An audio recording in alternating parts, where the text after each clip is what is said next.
Two, two, two, two, two, two, two, two, two, two, two, two, two, two, two.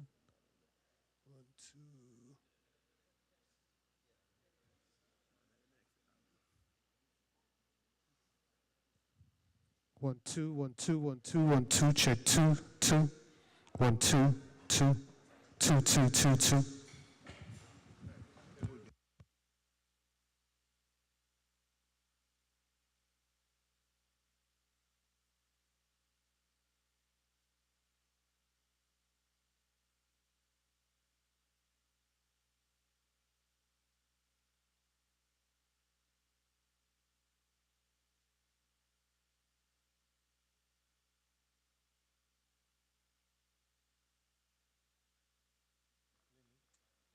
You've not really one of those in your traffic machine. This has a green light shine here. Maybe the channel is down. Maybe the channel is down, buddy. Probably muted. They're just probably muting it while they Probably test. muted over there. Huh? He tested them already. Oh, okay. It's 5 past now. Let's go. Yeah, get efficient as well in the studio. You know, there's a lot of connection things that we have. Yeah.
Two,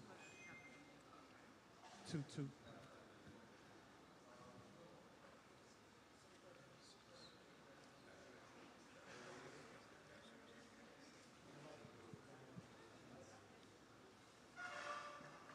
Good night.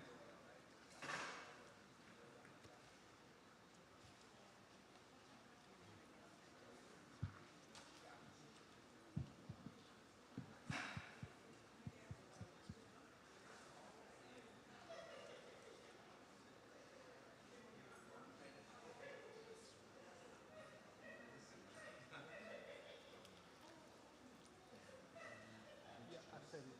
I know. I got a technician. And he said his son, he see the stream. So we can get the audio and video. So I have it.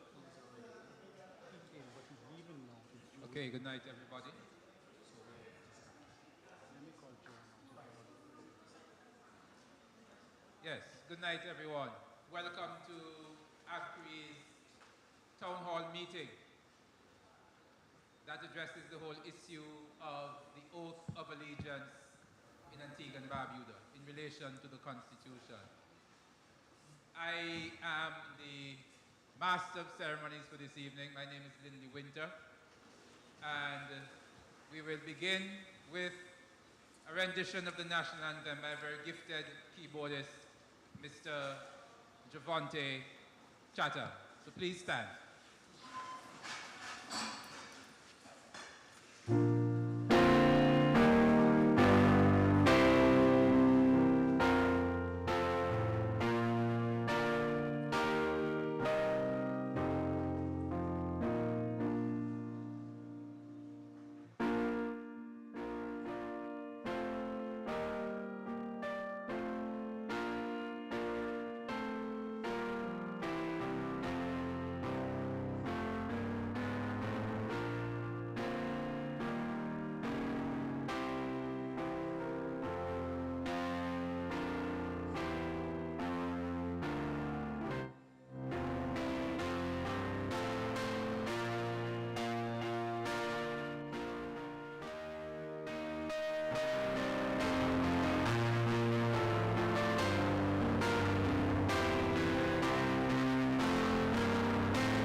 Thank you so much, Devontae. Please give him a round of applause. All right. We're now going to have open it a prayer for this evening's session by Mr. Calvin Carr. Calvin.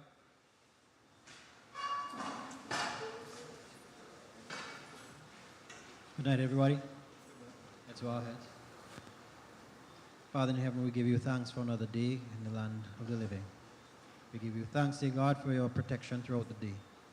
We ask, dear God, that as we're about to go through this meeting, that you would open our minds and open our understandings.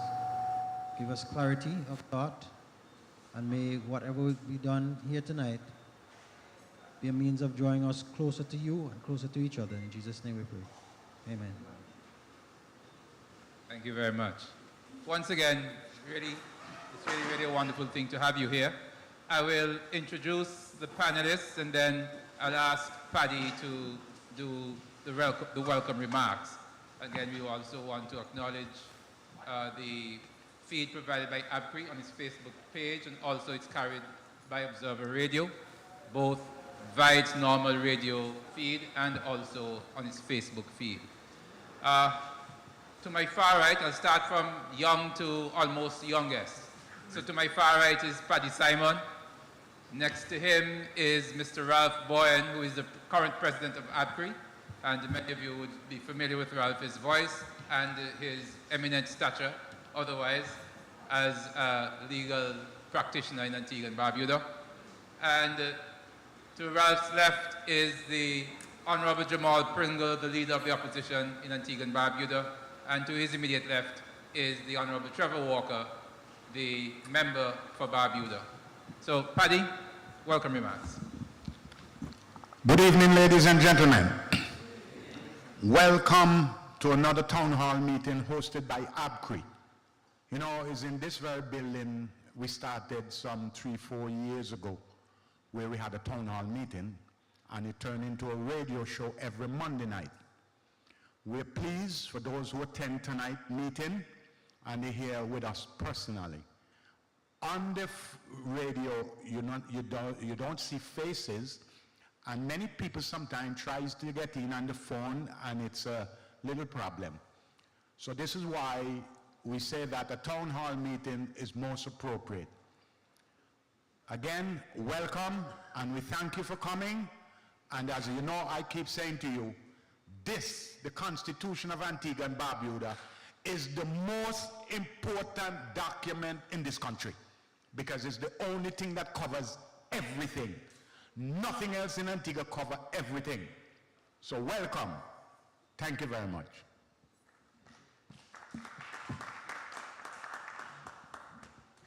Okay, so before we introduce the panel, there are a few things that we think it's important for persons to be mindful of in relation to this necessary national effort to change the oath of allegiance. So this whole campaign to fix the oath, ABCRE, the Antiguans and Barbudans for Constitutional Reform and Education, about 5 years ago, they began this task of engaging the population, engaging citizens, educating them, citizens and residents, as far as this whole issue of the Constitution goes. And many of you may be aware that over about a 3-year period, ABCRE, through the medium of Observer Radio, would have gone through from one cover of the Constitution of Antigua and Barbuda to the end. And I think they deserve a round of applause for that. Now, at this juncture, ABCRE has embarked on at least on the second phase of its mandate, and that is to promote the whole idea of meaningful constitutional reform. And in so doing, it is important that it is impressed upon everyone that this thing that we call the Constitution, it is a living document. It should be a dynamic thing. It should be relevant to all of us. And as has been stressed so many times, since our independence 42 years ago, there has not been any attempt to reform any of the sections of the Constitution. The argument that some people use is to indigenize it, to Antiguanize it, and Barbudanize it, to make it current and relevant to us today.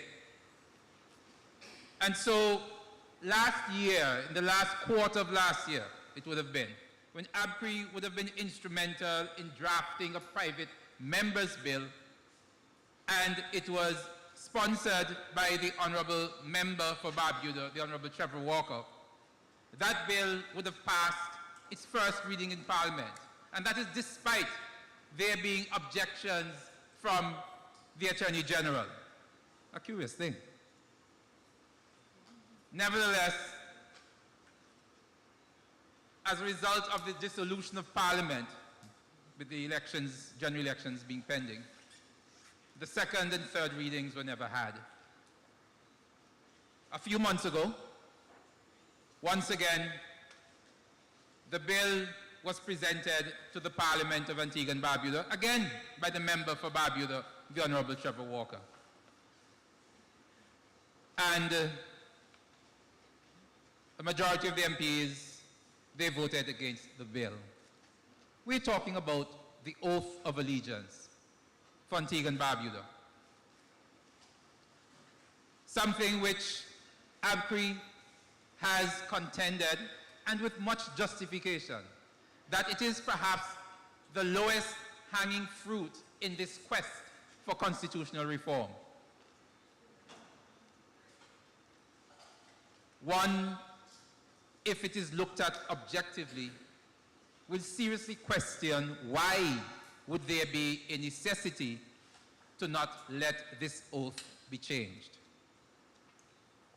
We will have presentations in short order by the panelists at the table. You are encouraged to sign the petition on your various social media platforms. Go to the ABCRE webpage and click on the section that talks about that mentions sign the petition if you have not done so already. This is a necessary journey that our country must take. It is necessary for this nation of Antigua and Barbuda. Now that said, for those who may not have heard it before, I will treat you, sarcastically speaking, to the words of the oath of allegiance found in section 127, 1 of the Constitution. It says, I, whomever that may be at the time, do swear, or if you don't swear, you solemnly affirm, that I will faithfully bear true allegiance to Her Majesty, Queen Elizabeth II, her heirs and successors, according to law. So this is independent Antigua and Barbuda. And in independent Antigua and Barbuda, in our Constitution, as far as the oath of allegiance goes, we are still swearing allegiance to those who colonized us, those who contributed to enslaving us, and those for a long time who marginalized us. If nothing else, the label alone should be so much more important that we must dismantle this and change the oath of allegiance. So now, ladies and gentlemen, we will now have a presentation by the President of ABCRE, Mr. Ralph Bowen, in relation to the proposed bill. Ralph? Thank you, Lindy. I want to, how is it my voice sound this way and yours sound now? Lindy, I have some bush tea for you. I want to preface what I'm about to say, and this will not be my presentation, because I want and encourage the panel to be less about presentations and more about interaction with you. We make lots of presentations on the radio on Monday nights. We make lots of presentations when we have been here in the past for town hall meetings. But our Constitution, as Lindy would have pointed out, equally applies to each and every one of us. And therefore, to the extent that we have now gone through the process of education and we are seeking to amend, the voices of each and every Antiguan and Barbudan should speak to this issue to say what it is you want to see, even though tonight we are going to be focusing on the oath. We have two fine gentlemen here, two parliamentarians, in the person of the Honorable Trevor Walker and the Leader of the Opposition, Mr. Jamal Pringle, and I want to thank them from the outset for accepting the invitation to be part of this process. I'm still looking around for the other politicians. I see Madame Pearl Quinn is present, and I'm still looking around for this guy with the mask. You're a politician? No? Oh, okay. I'm still looking around because I expect to see all the members of Parliament here tonight and all of those who are aspiring to sit in Parliament here tonight. It is not by design. I know how hyper-partisan we are in this country when it comes to issues, that we consider political. By definition, constitutional law is political because constitutional law is the law of politics.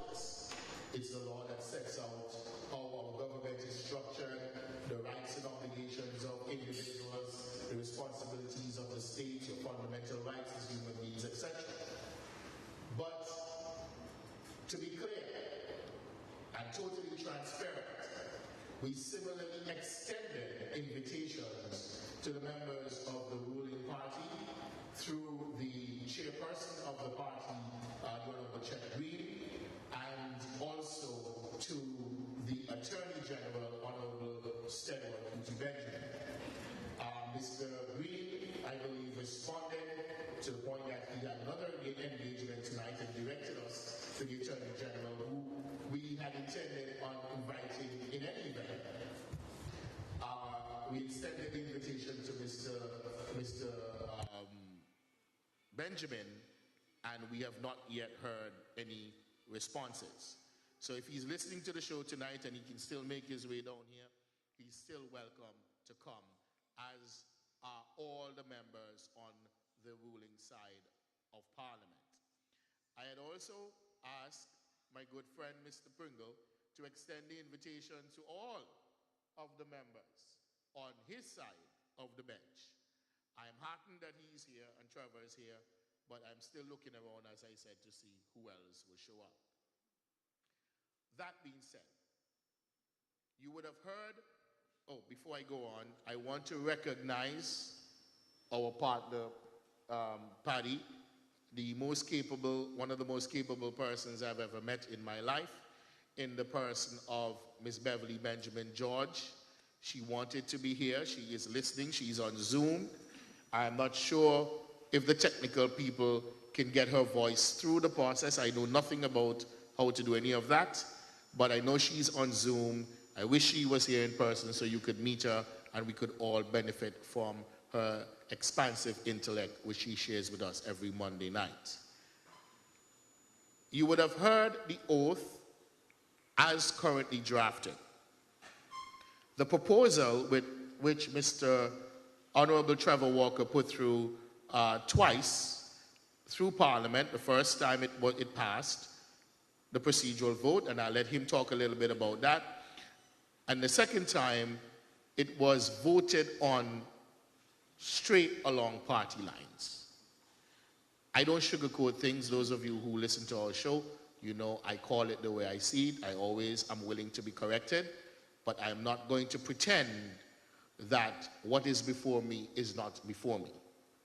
And the vote went straight along party lines, where the members of the ruling party all voted no, and the members on the opposition side who were present, and let me put the caveat, who were present, those on the ruling side voted no.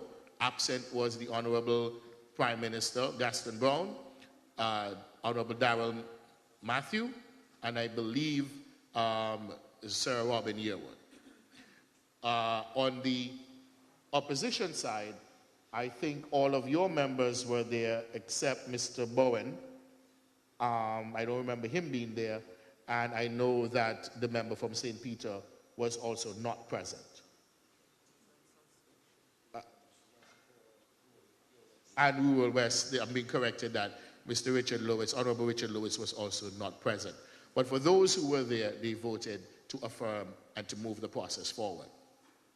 Currently, these two gentlemen to our left, as did all parliamentarians, and anyone called upon to swear an oath of allegiance in Antigua and Barbuda, they are swearing an oath of allegiance to a deceased monarch in the person of Queen Elizabeth II, her heirs, successors, so help them God, or they affirm accordingly. Lindley would have read it in that manner.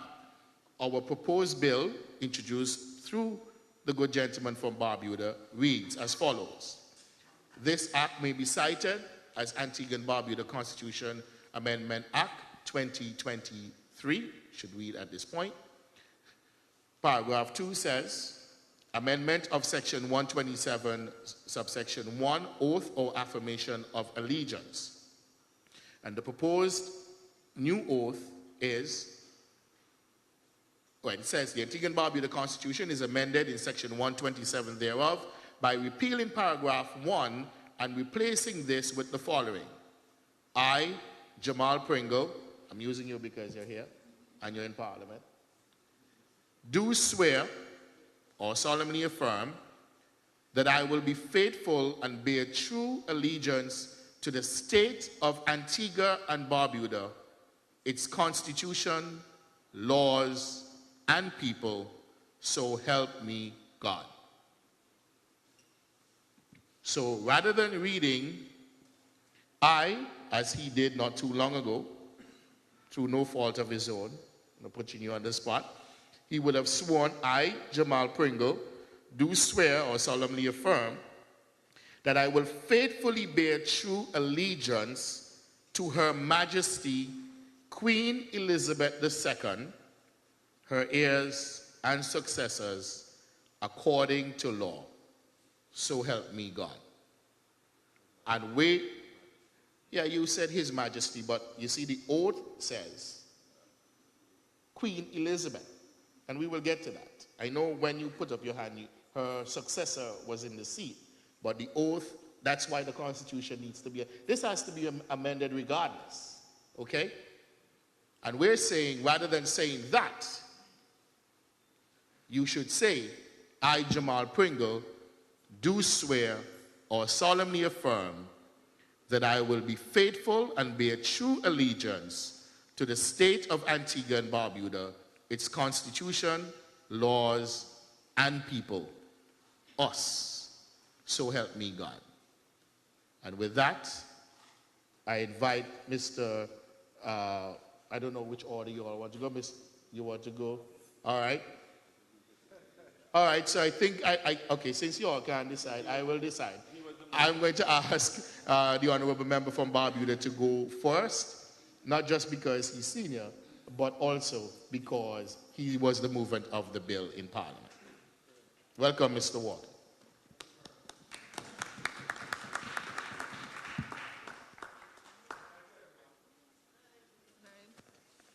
Good night, yeah. It's a pleasure for me to be here this evening to really be part of this discussion. I think it's a very important discussion for the people of Antigua and Barbuda, and for us to understand the reason why us as parliamentarians, at least I can speak for myself and Mr. Pringle and the rest on the opposition benches, supports what ABCRE is actually proposing in terms of constitutional reform. I want to start by saying that we're fully supporting and committed to the efforts that you guys have made and still making in terms of constitutional reform for Antigua and Barbuda. Fully committed to that. The second thing is we also must be cognizant of the fact that what is being proposed here is what I refer to as a simple amendment to our Constitution. I'm no lawyer, so I'm not going to get into certain things legally. But normally when we speak about constitutional reform, the first thing that comes to mind is the whole question of referendum and going around and get that done and going to the parliament and go through that procedural process of actually passing a bill. But simply put, this does not require that. This requires simply going to the parliament, getting a 2/3 majority of the parliament to support this, and it passes through the Senate and it goes on to become law. All right? So it is something that I want the people of Antigua and Barbuda to understand in terms of the process, and also to question why it's been stymied or been blocked. Because this is not a huge thing in terms of going through a lot of different stages. This is a regular process of the parliament to meet, to pass it with a 2/3 majority, and the process gets carried through and it goes into law. All right, that's the first thing I want to mention here. Now, we decided to embark on this process. We could not get it done the regular way, and that is through the government's channel. So we had to use on the order paper of the parliament what is called a private member's bill. And a private member's bill can be introduced in the parliament as long as you follow the procedures of the standing orders, section 55 and 56. And what that says is that a bill can be drafted or should be drafted. It should be given to the clerk of parliament in 7 days. Along with that bill, you have to put the reasoning of the bill and also the objectives of the bill. When the bill is presented to the clerk of parliament, it will be circulated to all the members of the house, and then it will be placed on the order paper. Now, the interesting thing with this is when it gets to the floor of parliament, the mover of the bill, which was myself, had to explain the bill. And the bill will only consider being read the first time in parliament if the members of parliament agree to the bill. So the first reading is like you go to the parliament and the bill is explained and there's a vote on the bill there whether or not the bill should proceed. Unlike other bills, that's not how it works. A regular bill goes to parliament, the first reading is automatic from the government side. So Pringle can tell you, the minister gets up, Mr. Speaker, I move the first reading of the bill, shortly entitled, and the bill goes down as being read the first time. With a private member's bill, it has to be voted on for it to be considered being read the first time. And what has happened last year when the bill was introduced, it got the reading in the first reading because when we voted on the bill, the other side, the government side, voted with us and agreed that the bill should proceed to the second reading, passing the first reading. So we are very happy. As a matter of fact, one of the things I said last year when that happened is that for our 41st, this is the 42nd, for our 42nd independence celebration, we'll now be swearing allegiance to the people of Antigua and Barbuda and our Constitution. I was very ecstatic and very happy. What happened? The elections came, and the process with Parliament is if you don't have second and third reading before that happens, everything dies. You have to start all over again. So we did. And we went back to Parliament a few months ago, and the bill was reintroduced. And when it got to that vote for the first reading, the entire government side of the Parliament voted against the bill, unlike what happened last year. And the explanation given by the Attorney General was that he feels that this is not the right time. Well, the question I want to ask the Attorney General, when is the right time for us to be swearing allegiance to our own people, our Constitution, and to ensure that we are held as parliamentarians account to you? You know, you're the ones that voted for us. You're the ones that elected us. And this very Constitution is what governs us, and we should be saying, listen, this is the supreme document that we're swearing allegiance to. All right? So that was his reasoning. to say it's not the right time, and he went on to speak some other things that, in my mind, were unacceptable. That's just how I saw it, all right? And I just want to underscore here that for me personally, as somebody in my 50s, I think that is an insult to our generations to come, given what's happening in the world, for us to still be swearing allegiance to a foreign power. Period. I mean, and when I ask the question, why are we doing it? What is the reason for it? There's actually no answer. All this requires is for us to go to the parliament as big men and women and look at your interests, our interests as a people, and say, listen, it's time enough that we man up, time enough that we say to ourselves, Antigua and Barbuda is a sovereign, independent, democratic nation, and our people are the ones that should be at the forefront of any decision that we make. So I am fully committed to this process, and I've said to ABCRE, to Bev especially, that I will go back to the parliament and I'll take it back, and they can knock it down, I'll just take it back until I can't take it back no more.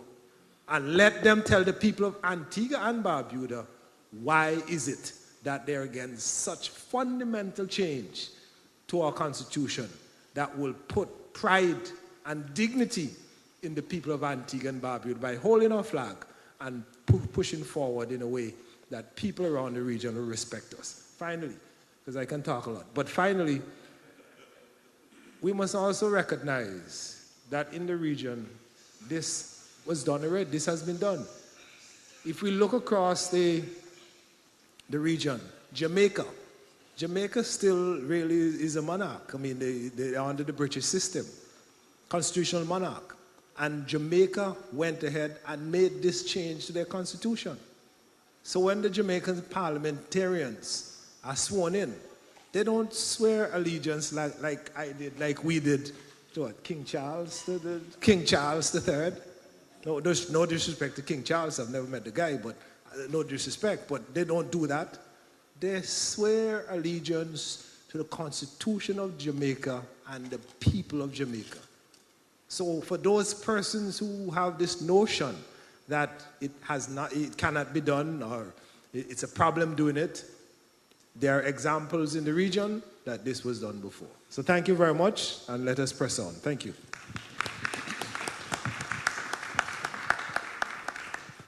Good night, one and all. First of all, let me thank ABCRE for inviting me to participate in such an important decision, in such an important discussion. I think this was something I was looking forward to, because after the Honorable Member and I met in regards to this simple change, I've said to him, you know, it's time for us to look at even more. Let us use the Parliament to change the things in the Constitution that we do not require a referendum for. And that will show the people of Antigua and Barbuda that we are serious about Constitution reform. I remember.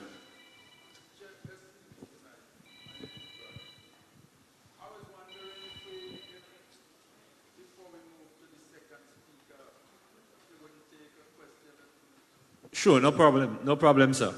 But you can also utilize the mic there. Mr. Pringle is not going to be very long. We will let him complete his presentation, and then we will open it up for everybody to ask questions. Yes, so when we look at this, we were also looking at other things that we can change, utilizing the two-thirds majority of the Parliament.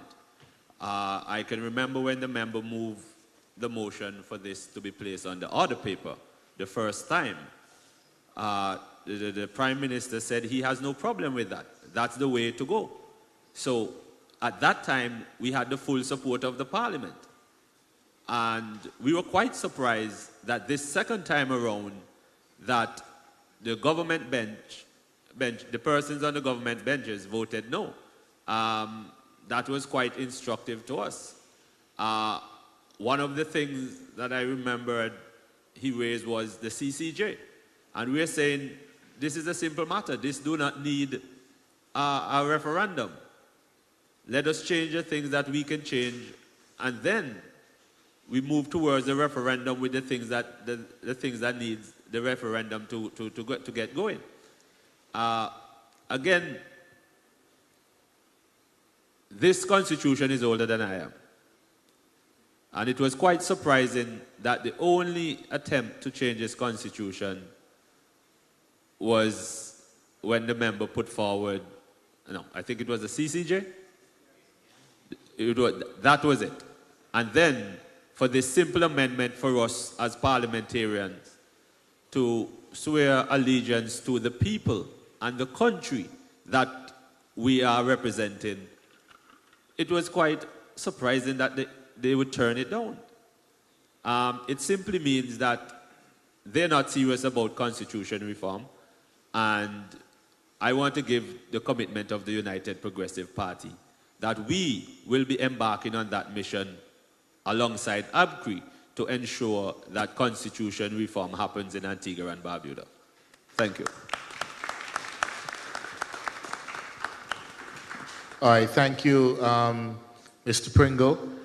Again, as I said, we want this to be interactive. So I'm going to start with Mr. Burke. You had a question, but I'm going to invite if you have a question, that you use the mic, because this is being recorded, and we also want everybody in the audience to hear your question. Okay, good night. My name is Nuffield Burnett, and I would like to ask two questions, or a question and a comment. So, I think the buggery laws was older than the Constitution of Antigua and Barbuda. And we changed that with little ease, the buggery laws. We decriminalize it easily, very easy. Now I'm hearing that the member from Barbuda, Mr. Walker, is saying that he will keep taking the bill to the House until maybe somebody gets fed up. Well, I have a different approach. Apart from taking it to the House until somebody gets fed up, what is the next move? Because as far as I can remember, when we decriminalized the buggery law, and sorry to be picking on the buggery law, but that was low-hanging fruits, and we get that done very easily. So I'm saying this, as was said, seemed to be low-hanging fruit. Why it is that is so difficult, and if it is seemingly so difficult, what is the next move? And I am saying in my mind that the next move cannot be to take it over and over to the House. So my question is, what is the next option apart from taking it over and over to the House? That's a very good question. I hear what Mr. Walker says, and we applaud that, because that is the process of officially getting it done. But I am on record as the president of ABCRE, and I believe I speak for all of ABCRE members when I say that if there is any person who believes that it is more appropriate to swear an oath of allegiance to Queen Elizabeth II, her heirs and successors, her successor now, or an heir now being King Charles III, rather than the state of Antigua and Barbuda, the people of Antigua and Barbuda, and the Constitution of Antigua and Barbuda, they do not deserve to sit in Parliament.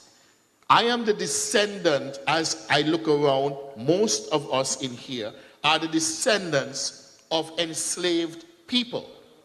And for you to tell me that we have selected you, we have elected you, we pay you every month to represent us. And that is the part, ladies and gentlemen, that is sadly missing in our entire political operation. The fact that we use words like leader. This is our political leader. No offense to you, Jamal. Right? This is the politician. This is the people who sit in parliament are the representatives of you and me. When they stand up in parliament and they swear an oath of allegiance to the British monarch, they are doing that on behalf of all of us. The only reason they are in parliament is because they were voted in to represent us. We can't all be in parliament. You know the kind of confusion you have even around your family dinner table, let alone to put 100,000 people in parliament to say pass a law or change anything. Nothing would get done. So we select a few. And it's something that I intend to raise with the two gentlemen here. I am totally disgusted by the process whereby my representative, and I'm not just talking about the present one who you all know is my brother, right?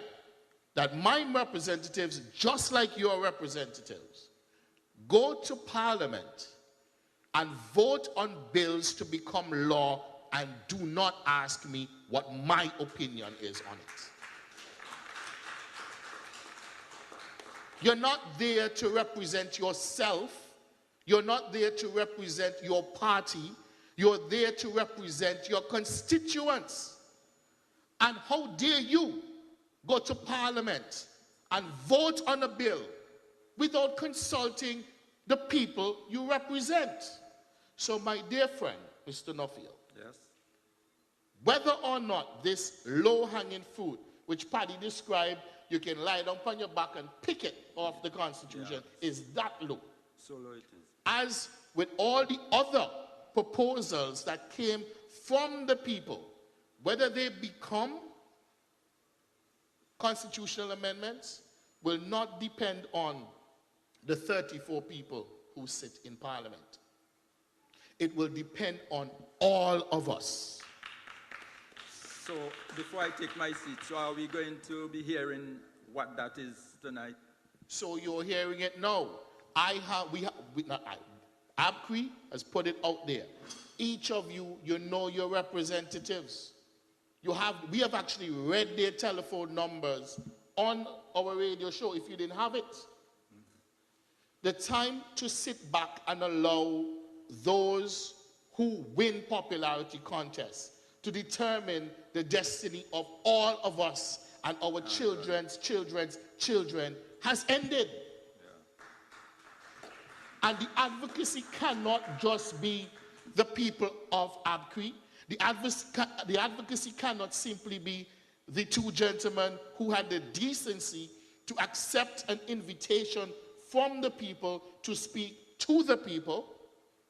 Look, we invited, and I just want to preface what I say, not that I'm too keen as to what you think about my political standpoint. I am not a member of any political parties. I do not advocate for any. I advocate on issues. And all of the members of ABCRE, many are members of political parties, but insofar as the dealings of ABCRE, we advocate on issues. We invited the Attorney General of the Federation of St. Kitts and Nevis to our show to speak on what they were doing in the Federation relative to constitution reform. And that good gentleman, I'm sure he's equally busy, he came on our show and sat for 2 hours. And if we had gone for 3 hours, he would have sat there for 3 hours. And he spoke to the people of Antigua and Barbuda about what they're doing in St. Kitts. And he has promised to come back at any time we invite him or at any time that they make a move to come and speak to the people of Antigua and Barbuda. And of course, I'm sure the Kittitians and Divisions are listening. Now, if the Attorney General of St. Kitts and Nevis can sit down and talk to Antiguans and Barbudans for 2 hours, our Attorney General can come and talk to us for 10. So, again, I know this would play differently, and it would be spun however those who deem that it may be a slight against the government, but I speak truth to power and power to truth. You are the Attorney General of Antigua and Barbuda. There is a non-governmental organization whose work is well documented, has been non-partisan and progressive, that have invited you to speak to an issue that you have spoken to in Parliament. Because I want us to be very clear as to what happened. I know my friends on the left are being very cordial, and I appreciate that, because again, I would have preferred if to my right or to Paddy's right, I had the AG and the PM or some 2 other members from the Labour Party. They were invited. They're not here. I can't speak for them, nor can any one of us. But what was interesting was when the first time this bill was proposed by the good gentleman, Mr. Walker, the Attorney General went on some, I don't know where he went. He just all over the place talking about this and that, and recognizing that this is a good idea. Always coming back, this is a brilliant idea. But I don't think it can be done this way, and I have to consult my colleagues in Jamaica and consult. Well, has he consulted them? He hasn't reported back to us. And by the way, truth be told, let us be honest, he don't have to consult them about Cranana. This is a sovereign nation. He is our AG. He can decide, or our parliament can decide what laws, how we want our oath to be represented. But he had the example of Jamaica, because he was arguing then that we needed to be a republic first. Now, if you can't change the oath of allegiance, you're going to change the queen or the king? Now it came back the second time around. And here was our good AG again, leading the charge, saying, I hope you all understood what he said. It wasn't very clear to me. All I understood from all the words that he used was, good idea, not now. Well, as Mr. Walker has said, and as we have asked, if not now, when? Are we deferring the swearing of our oath of allegiance because we want visa-free access to Britain? If that is what it is that you're scared about, tell us. Maybe we're not so concerned. We can apply for a visa if we want to go to Britain. But are we going to trade that for continuing to swear an oath of allegiance to the descendants of our former enslavers? I think not. So, Mr. Burnett, it is your advocacy. I am very well aware of your work. You have done excellent service to this nation, and you ought to be commended. And the advocacy of each and every one of us in here, and each and every Antiguan and Barbudan who think that this and any other provision is important enough that we will force the hand of my friends to the left and all the others who sit with them in Parliament. Thank you, sir.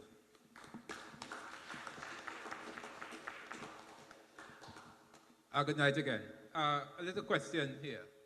First of all, anyone else needs to make a contribution at this time? Mr. Smith, and there's a hand to a body which I cannot identify. Mr. Warner? Okay, so Mr. Smith and then Mr. Warner. Good evening, everyone, and commendations to ABCRE and others involved in organizing this activity. I think it's very important and appropriate. My question, though, to you, Mr. Bowen, is I remember hearing you on the radio, I think the day or the program after that first outing in Parliament when the bill was proposed, you were very upbeat, very optimistic. You even had an argument with Paddy because Paddy was trying to tell you, listen, I'm not so very hopeful. I'm more cautious. You were absolutely convinced from hearing you on the radio that the parliamentarians, notwithstanding the reservations that the Attorney General had, you were convinced that they were on board and this was going to be an easy thing going forward. So I want to ask you, what happened? You're asking me if I'm still upbeat. I am. Okay. If you want to know what happened, you have to ask them.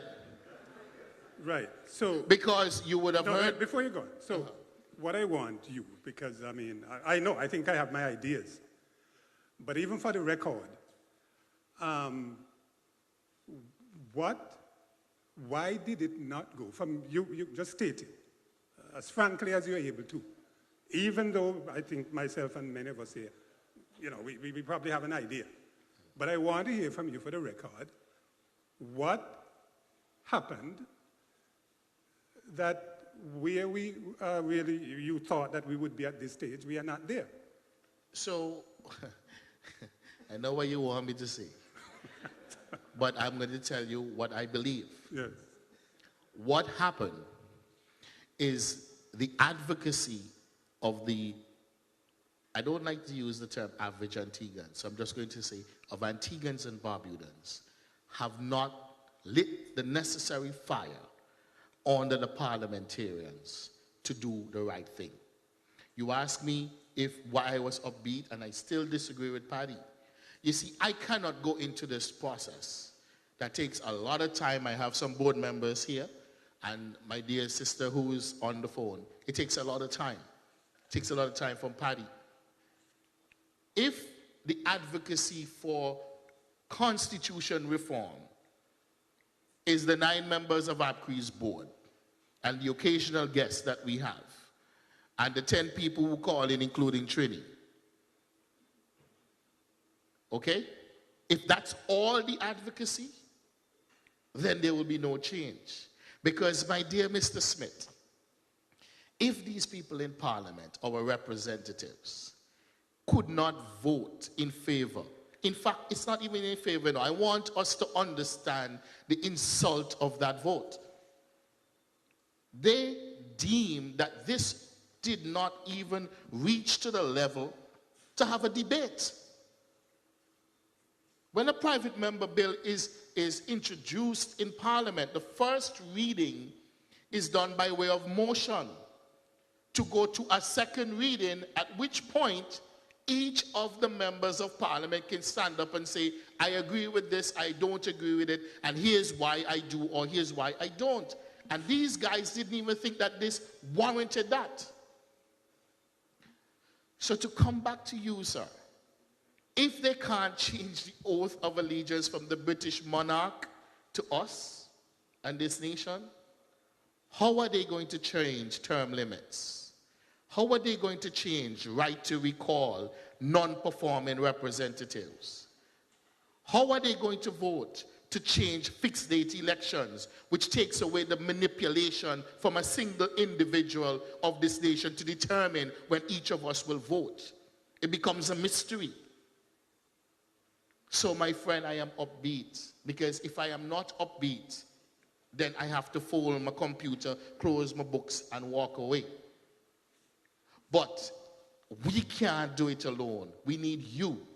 We need each and everyone in here and everybody else in Antigua and Barbuda to at least be engaged. Let me say, for the interest of time, too, that we have to continue to do that. The advocacy must continue. And those of us who are bold enough, willing enough to speak out and call a spade when it comes to this matter, I would like to encourage us all to continue to do that. Thank you. Yeah.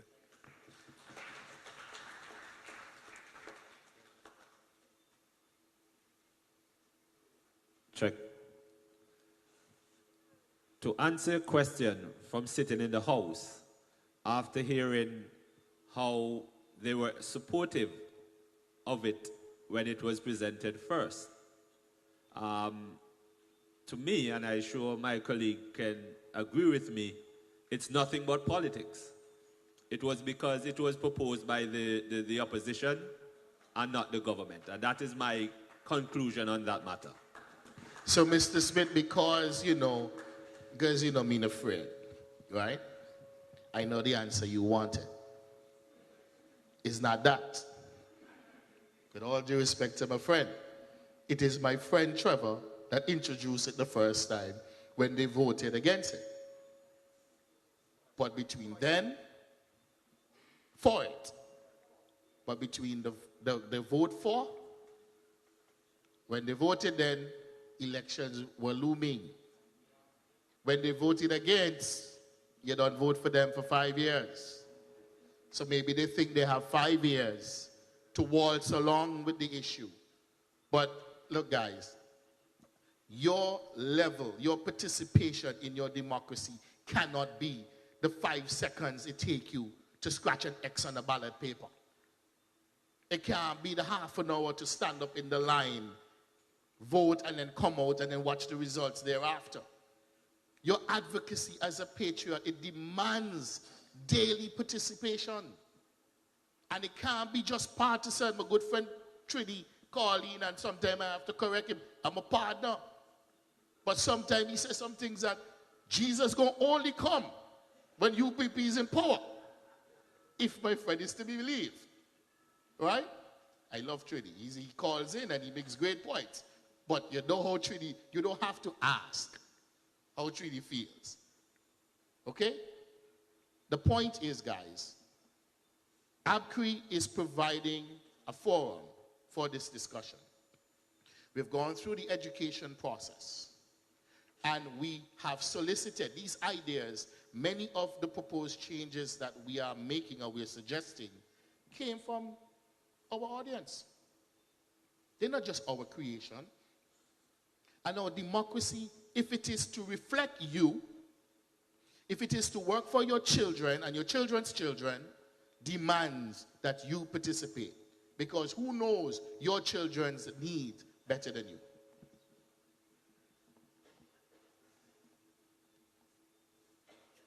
Okay, we have Mr. Warner, and while he makes his way up, Trini, in a moment, I also want to congratulate Mr. Smith and also apologize. I don't think any slight was taken and none was intended. Recently been dead, Dr. Smith. Not yet? Okay. All right. And to just emphasize something as well, when people in the country speak in large enough numbers, those who are part of the political directorate, they listen. Some years ago, there was somebody in government who proclaimed that they wanted to ban a particular vehicle, and there was a big hue and cry about it, and that was shut down immediately by the head of government. This is a matter that everybody in the state should really get riled up about because it affects all of us. It's not a frivolous issue. And just to ask a question here, anyone, when we talk about this whole thing with the oath of allegiance, has anyone ever read the Treason Act? Anybody ever read the Treason Act? If you have read the Treason Act, show your hand, please. Okay. Anybody here believe that people in public offices, and by the way, that does not include our elected members of parliament, right? By virtue of the Constitution, they're not public officers. But do you believe that people who serve in the parliament and do something that is considered to be so wrong against the interests and people of the state, if they should be tried for treason? You believe so? It will never happen as it is now. Because the Treason Act does not apply to that. It applies to any act against the monarchy. So when people call and really talk about people should be taken to the court for treason and so forth, that doesn't apply in Antigua and Barbuda in the way in which many of us think. So the change of allegiance has a direct relationship as well to changing the Treason Act. Think why it has not been changed. All right, Mr. Warner. Before Mr. Warner, just to amplify Lindy's point, an act of treason is an act against an oath, an obligation, right? Who do you owe your oath to? Okay. Hi, good night all. You know, when I was leaving home, I put on a short pant. My wife said to me, you know you're going to get up and say something, so put on a long pant.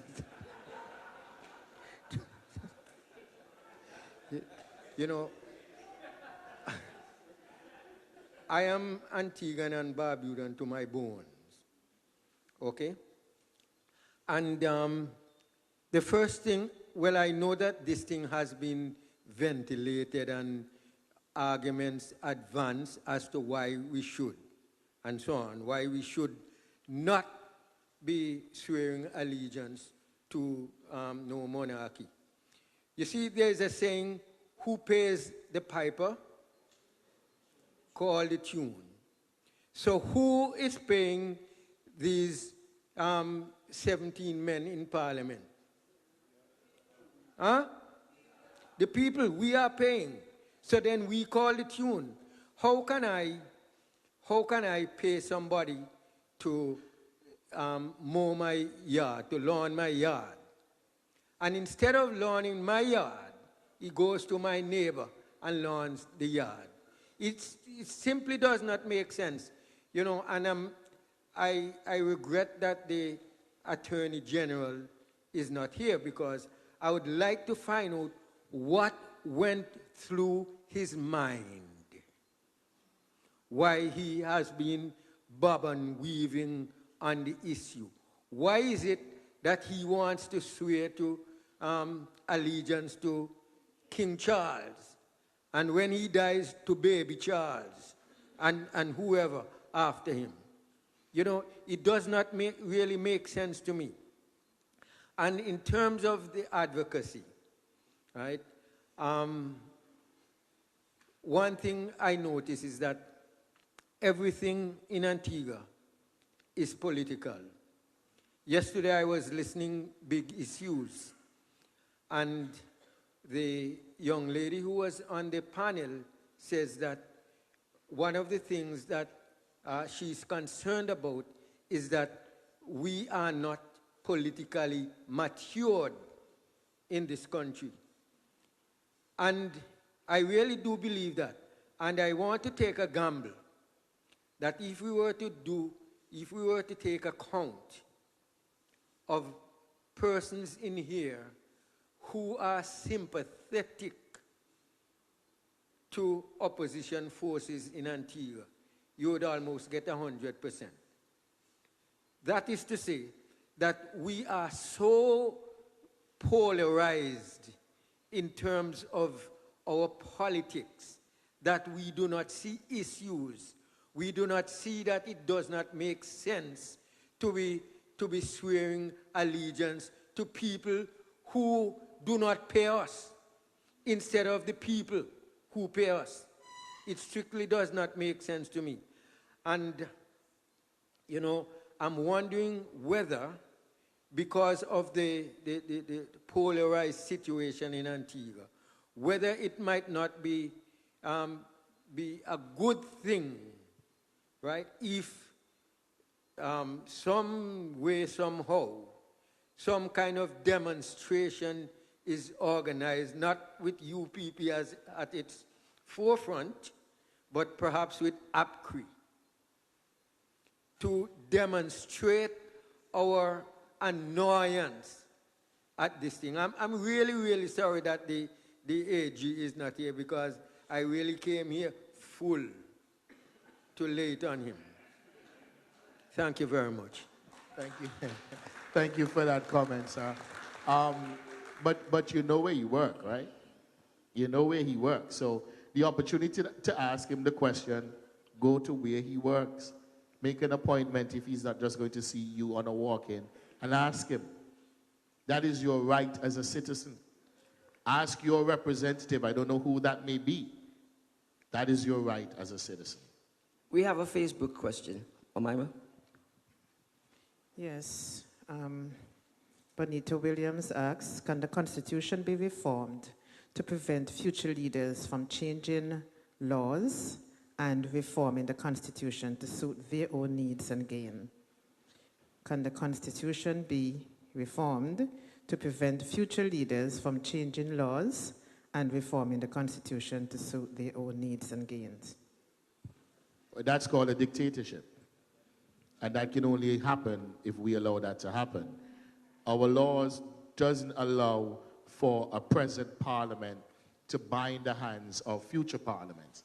All sessions of parliament are sovereign, to use a different, perhaps an appropriate term, and they can pass any law that they wish to do, as long as it passes constitutional muster. You have a question here? We have Trini who needs to make a contribution. He was before you, Ms. Quinn. Mrs. Quinn Williams. Trini and then Mrs. Quinn. Okay. Oh, all right. He yields.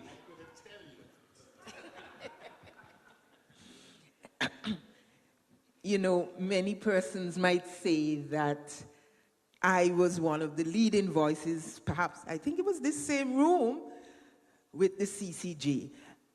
First of all, I just want to thank you guys. I really think that this is something that needs to happen.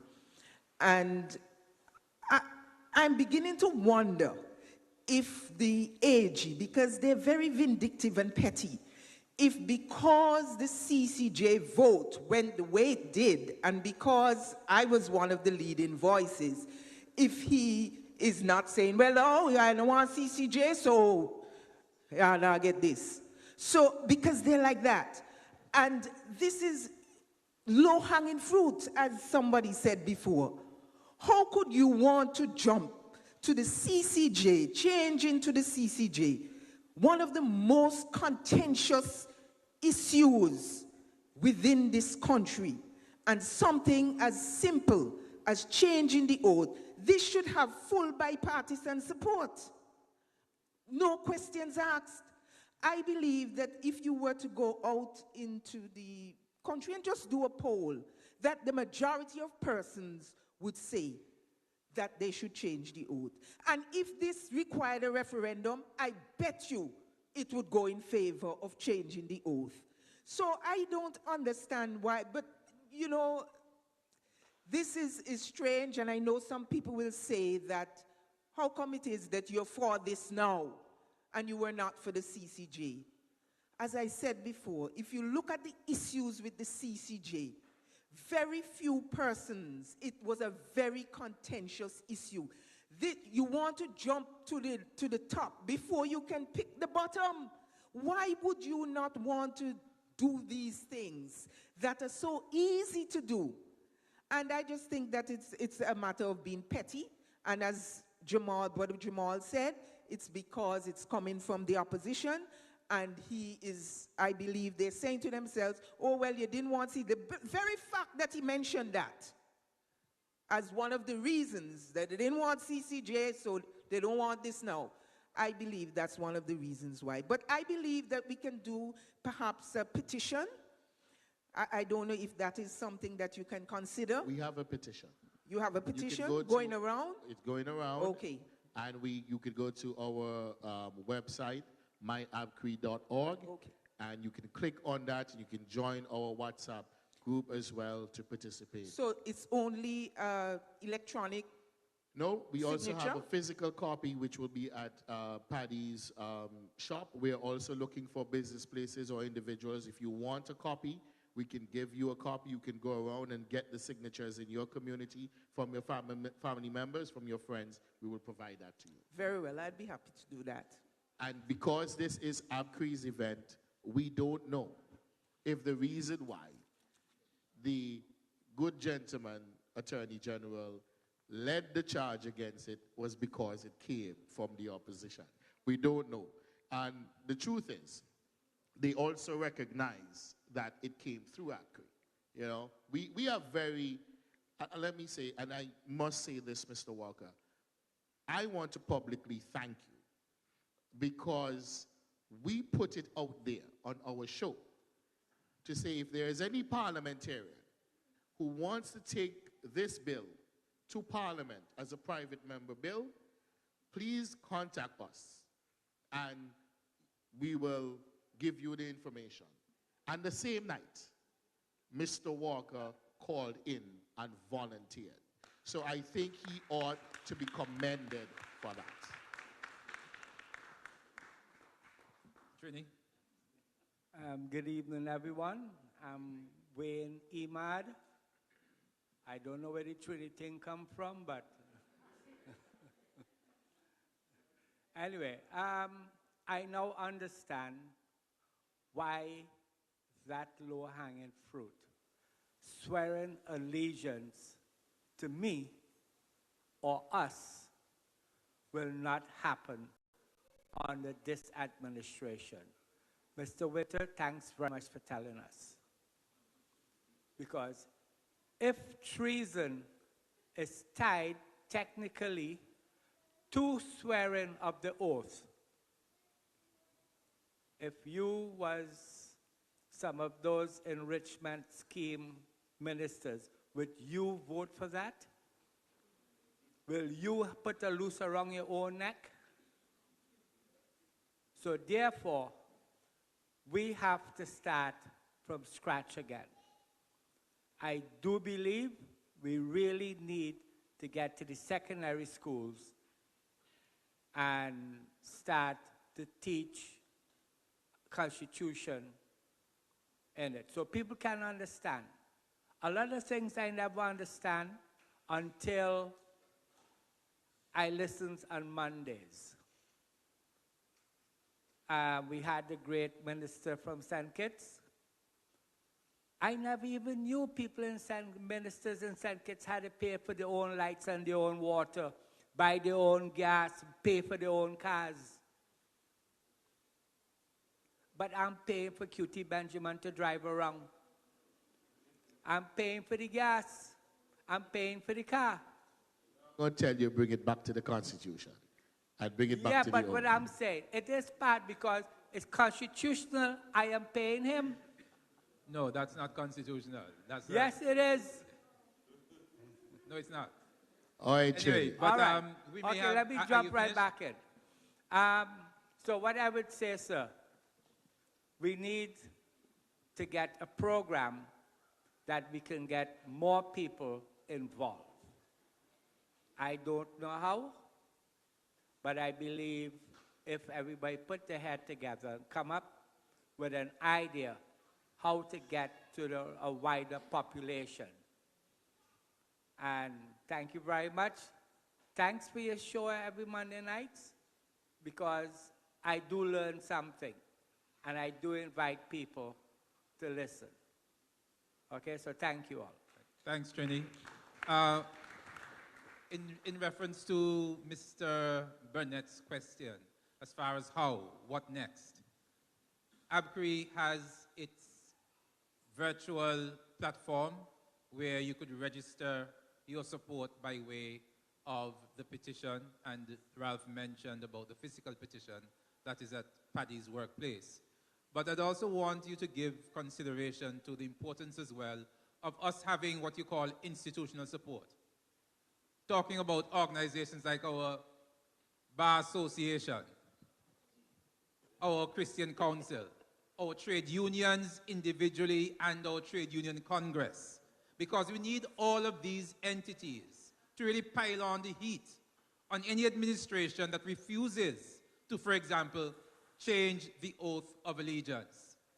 I must confess here publicly, I know of only very few lawyers who have spoken publicly on the issue of this matter of changing the oath. Ralph is here, Beverly, Benjamin George, I've heard Henriette, Chaku Simister, and if he's still around somehow, could just materialize. I've heard Ralph Francis. Anybody see Ralph recently? Not Boyan Francis? And our legal fraternity represents, one would think,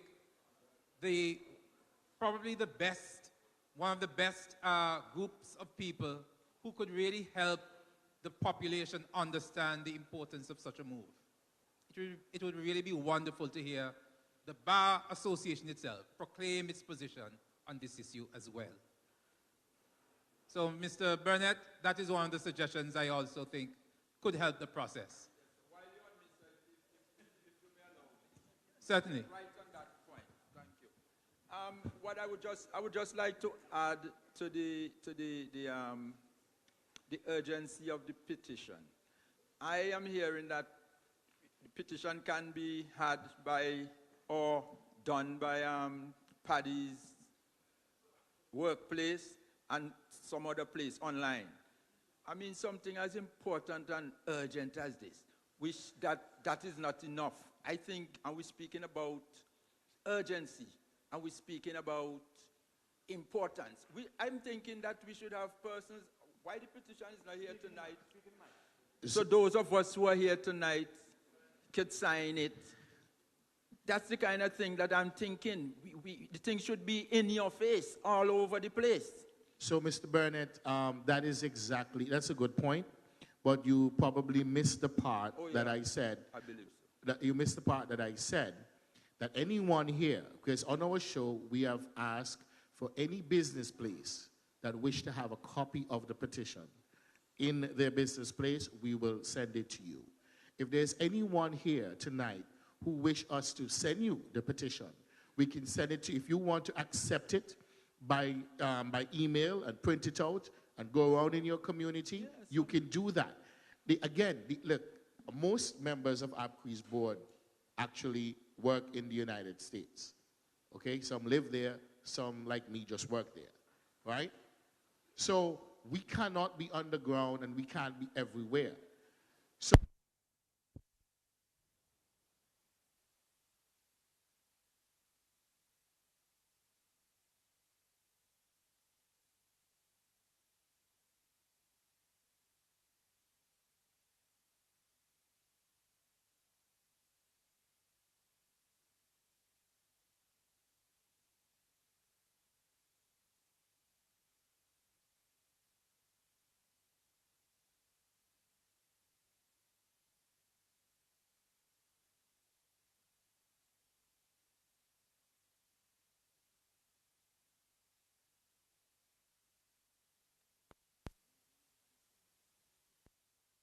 Pearl can correct me, but it was more than 8,000 people who signed the petition for the inquiry into the African saga.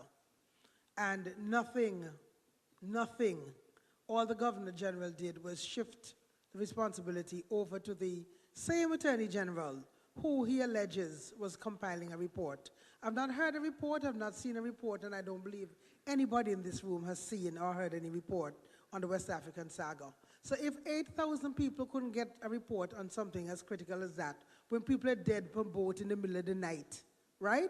And our name was tarnished out there, I just don't see them saying yes to changing the oath of allegiance. And I strongly believe that their opposition to changing the oath is because of where it originated.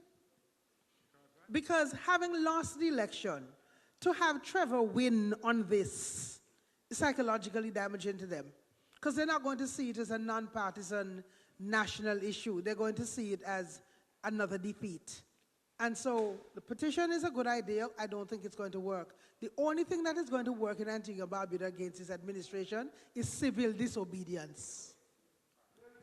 Okay, so you recognize, you can always recognize the position of politicians, and you can then recognize the position of non-politicians.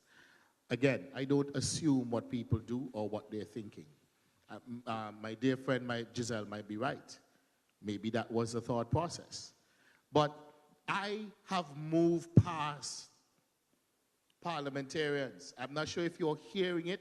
I'm not sure if I'm saying it clearly enough. So let me say it clearly. I have moved past parliamentarians, whether they wear blue, orange, or red, or green, okay? It don't matter what color.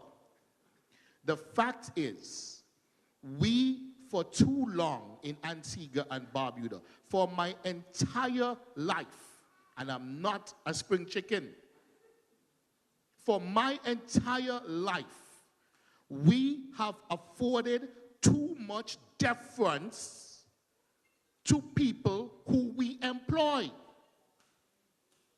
You don't understand. The problem is not the 9 people who voted. Well, I don't want to say 9. Again, there were only 6.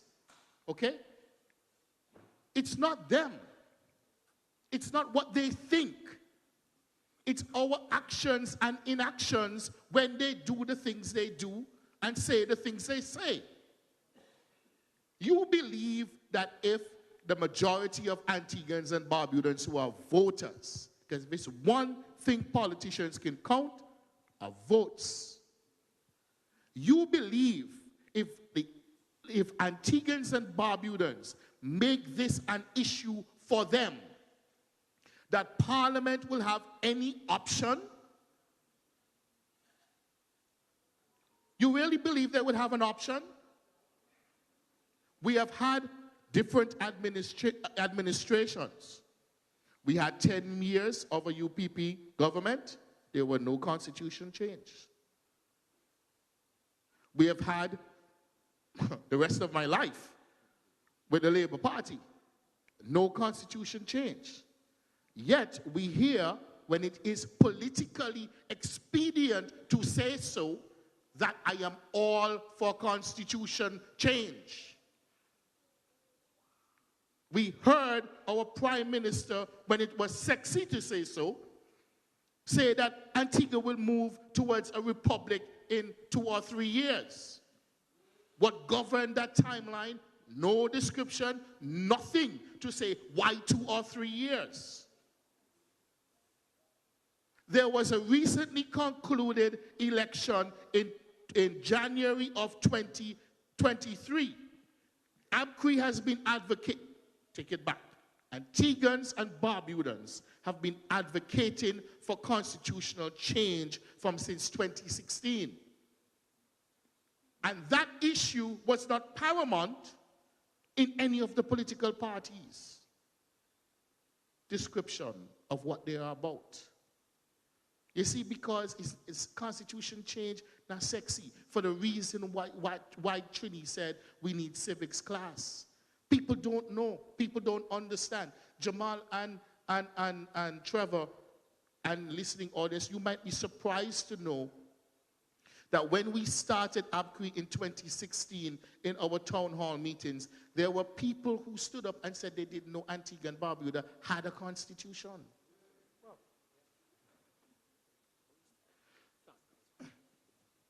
One of the most emotional moments of our advocacy, at least for me personally, was right in this very room when a gentleman stood up in one of our early town hall meetings before our show.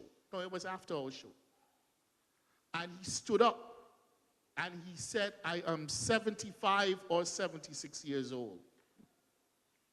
And the very first time I have ever heard anything about what is in our Constitution is through the work of ABCRE. Now, that is a shame on every government that has held office post-independence and even pre-independence, post-statehood body. Yep. We have a contribution at the back. Omaima, do we have anybody else on social media? Okay. And I absolutely agree. My question is this, that here is the converted. And I see more empty chairs than full chairs. And everybody here is absolutely advocating for constitutional change. Who should we be reaching? Should not we be reaching the 13, 14, 15, 16, 18 years old? Should not we be reaching those young people and say to them, this is what you have? I see my children sit on their phone and play games and do everything else. And there's no, I listen to Constitution every time you're there. My children don't do it. Do we have a program where we can say, listen, here are 10 things in the Constitution. You go on your phone, you look at it, and you get a grade for the 10. So you bring these young people in because they're not here. They are not here. They are least concerned. This little thing called the phone, and you put something in it that gives them some achievement by achieving one step towards knowing their own constitution. Have we done that? Are we sitting here and talking to the converted? We know that. We want that. We accept that. Do our children understand that? And that is where the change is going to have to happen. We cannot sit and say we want change. We have to say to our children, we want change for you. Look at what you have. We have changed our lives because my child wants something different. But the Constitution, he doesn't see it. So I've changed my life for my children. But the Constitution has not addressed, we have not brought it to that child's attention that the Constitution we have will change your life the way we have changed it.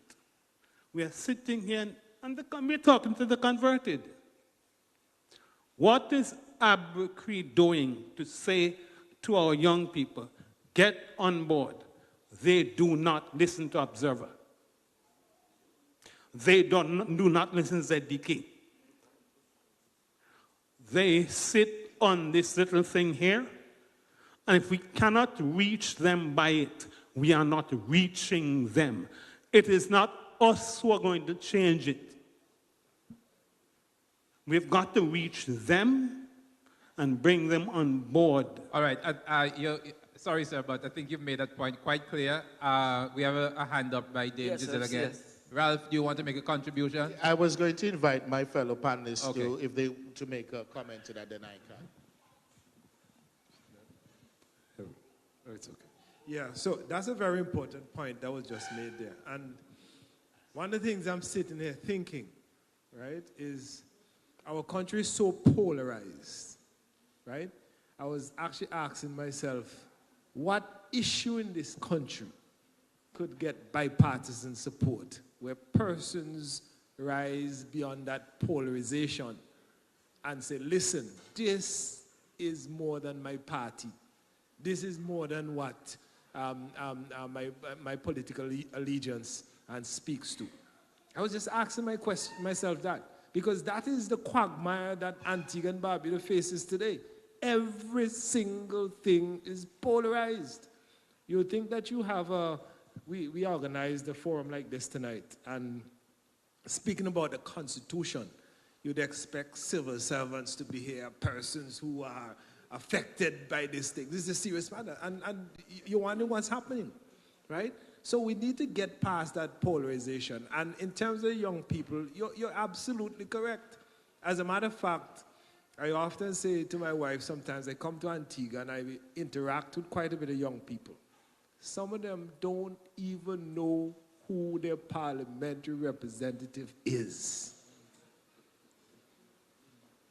You ask them, oh, I live in Otters. I said, 30-something years old. So who's, I don't know. So we need to do a better job, all right, in reaching these young people, and you're absolutely correct, getting their interest. It's not only around political time, because I'm a politician, we're famous for that. But they must understand that they have a vested interest in what happens in this country. And notwithstanding the fact that we have a constitution that's over 40-something years old, that hasn't been changed, and some of us have accepted it over the 40 years. But for them, it's an impediment in their progress, how they progress. But the fact of the matter is they don't care because they don't know and they're not interested. Question is, how do we get to them? Because unlike the older folks who the polarization have a serious impact as to how they move, because some of them are afraid of their jobs, some of them are afraid of victimization, some of them are afraid to stand in the line because somebody might see them. The young people are a bit different, and we have to start with them. A petition like this should focus primarily from the 18-year-olds to the 25 to the 30-year-old, where they don't have to worry about, if I do this tomorrow, I might be victimized when I go to work. We have to find a way to deal with that. So we have to be strategic And I sort of agree with my sister Giselle, because to pass anything in Antigua and Barbuda right now, given what has transpired over the last 3-4 years, is going to be extremely difficult. Who can get it done for us? The young people. 18-year-old, 21-year-old, I'm going to college. You know, I work for nobody. Put it in dialect. So I can stand on the front line because I believe in this. So ABCRE, your focus should also be committed to the young people, not just to all and sundry, like you're doing now. And I know you're committed to them, but I'm saying there must be a specific carve-out with specific energies targeted to those young people so that we can move this needle along. Thank you very much. I hear you, Mr. Walker, but I just want to respond. Then I'm going to give you a chance to respond. We may lose our radio audience soon, but before we do, I think Mr. Knight is allowing us to go to at least 9 o'clock. He may even allow us to go a little later if he feels that generous. But Mr. Emmanuel, ABCRE can't do everything. They are your children, okay? Look, they are your children and grandchildren. What they listen to, what they do, how they behave is dependent on you. Not starting when they're 13 and 14 and 15. You need to sit down with them when they're 5 and 6 and they can read and say, read this. You know what I mean? Let me tell you what it means. You are listening to Constitution Corner on Monday night from 7 to 8:30 in this house. Monday nights from 7 to 8:30, all are you? Yeah, not on your phone. Do we listen to on your phone, Daddy? No. Put them on the radio. Get the Constitution. And when the show done, you take some time and as a family, talk about it.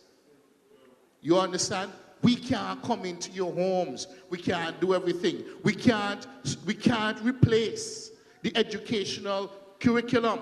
So we believe, and we have been advocating, I have personally met with the director of education, okay, about putting a civics curriculum together.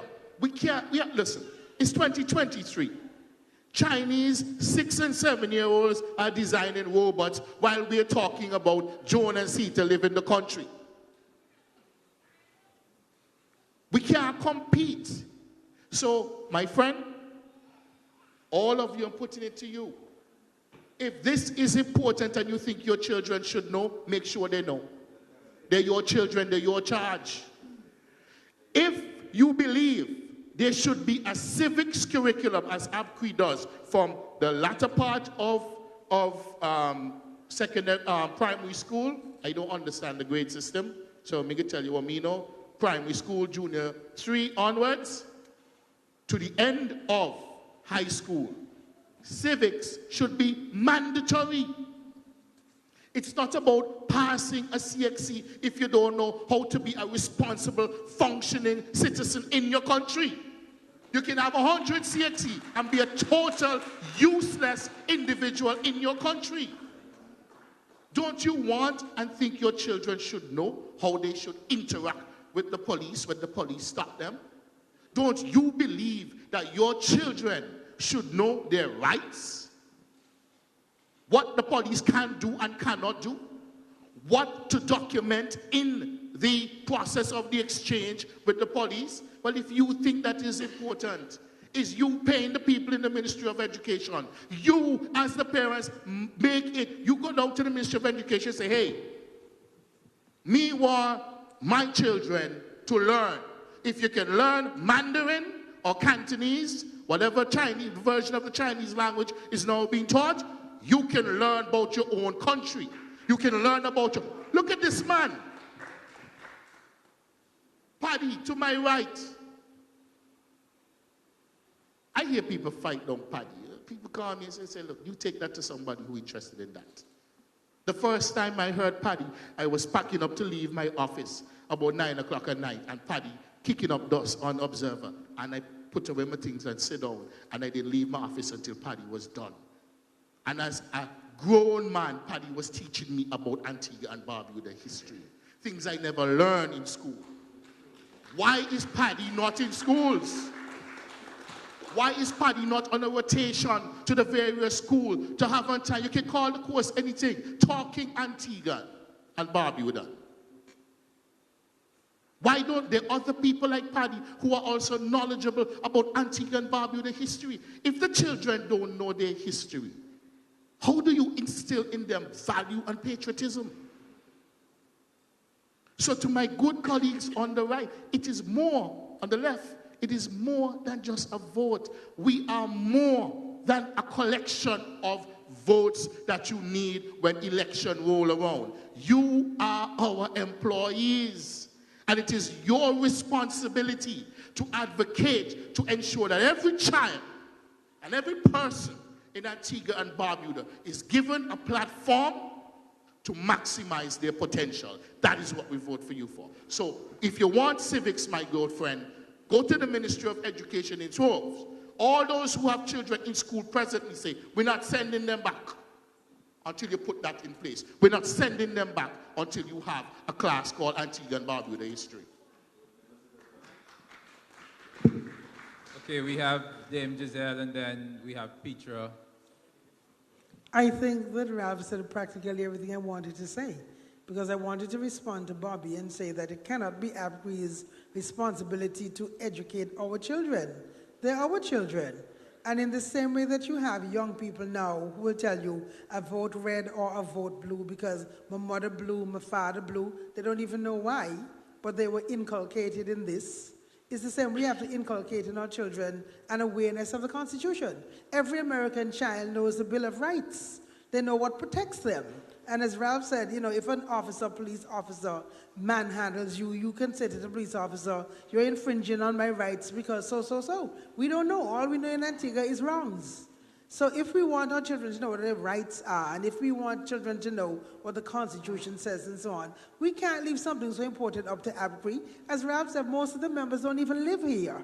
We're the ones who live here. We're the ones suffering under the Constitution and under this administration that refuses to change things. So these are responsibilities that we have to take up. We take our children to church to become Anglicans, Methodists, whatever, because that's where the parents took them. Well, let's carry them to the Constitution as parents too. Thanks. Before Petra makes a contribution, I also want to echo those sentiments. We cannot think that is somebody else's fundamental responsibility to do those kinds of things when it comes to our children. And even for many of us, especially who work, for example, for the government, I don't know, there seems to be, for many people, a sort of fear that they cannot speak what is on their mind. Or, for example, well, we're engaging in a political discussion tonight because we're talking about our Constitution. It is a political conversation, but it's not a partisan conversation, and there's a fundamental difference. I remembered when I was a younger version of me was a teacher, and I used to make appearances on radio many times, especially in relation to community issues. And I got a phone call from a friend of mine at the time who worked in the Labor Department. And the message was that a particular minister of government was inquiring how I could be removed because I'm a government employee. I'm talking about issues against the government. My simple response at the time was this. Tell him, I say, do what he's going to do because I'm waiting on him because I will respond. The thing is, when you live in fear, you're going to basically imprison yourself. And we've got to overcome those kinds of barriers. A lot of times they're mental barriers because we have not put ourselves in a position to know what it is that we are supposed to be involved in and to understand when we take certain actions, what are the legal implications there are, if any. We cannot be a fearful people. People will ride you. Petra? Good evening. I just wanted to make a few bits and pieces of contribution. The first thing that I wanted to say, I know that Ralph has been addressing the issue of I know that Ralph has been addressing the issue of the attendance, but as we know, tonight is also the National Youth Panorama Competition. I know that we don't like to hear these things sometimes, but I don't know where we all, and I say we all because I was not aware of the independent schedule in a manner that I could have known what is where. But perhaps next year, because I know this will be happening again next year, we can make the effort, all of us collectively, to get our schedule in, because we need more bodies, minds here at forums such as these when we have these conversations. I just wanted to put that there to rest. It hurts because I want to be panorama too.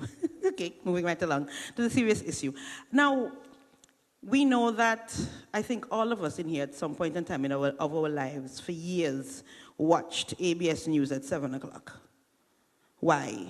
Because from we were small, our parents put us to watch TV next to them, and so over time we also did the same thing. And I use that example because oftentimes I hear us say what our children are doing and not doing and wonder why we can't. And I'm not going to belabor the point because it's been said before, but again, I want to just add to the fact that we are the ones who are responsible for what our children do to a large extent. And personally, I always like to preach this thing of personal responsibility, because while we're asking what ABCRE is doing, what everybody's doing, what have we done? How many of us in this room who have children under us, whether as guardians and so on, have ever introduced our children to ABCRE? How many of us can effectively say that we have introduced young people under our influence, whether through youth groups, church organizations, whatever, to the work of ABCRE as it relates to understanding our Constitution? Well, if we haven't done that, why are we asking ABCRE what else they can do? They have started the heavy lifting. We have to contribute. We have to make sure each one of us, 2, 3, 5, even if you look around this room, we could easily have covered 1,000 young people if we did our little bit by bit.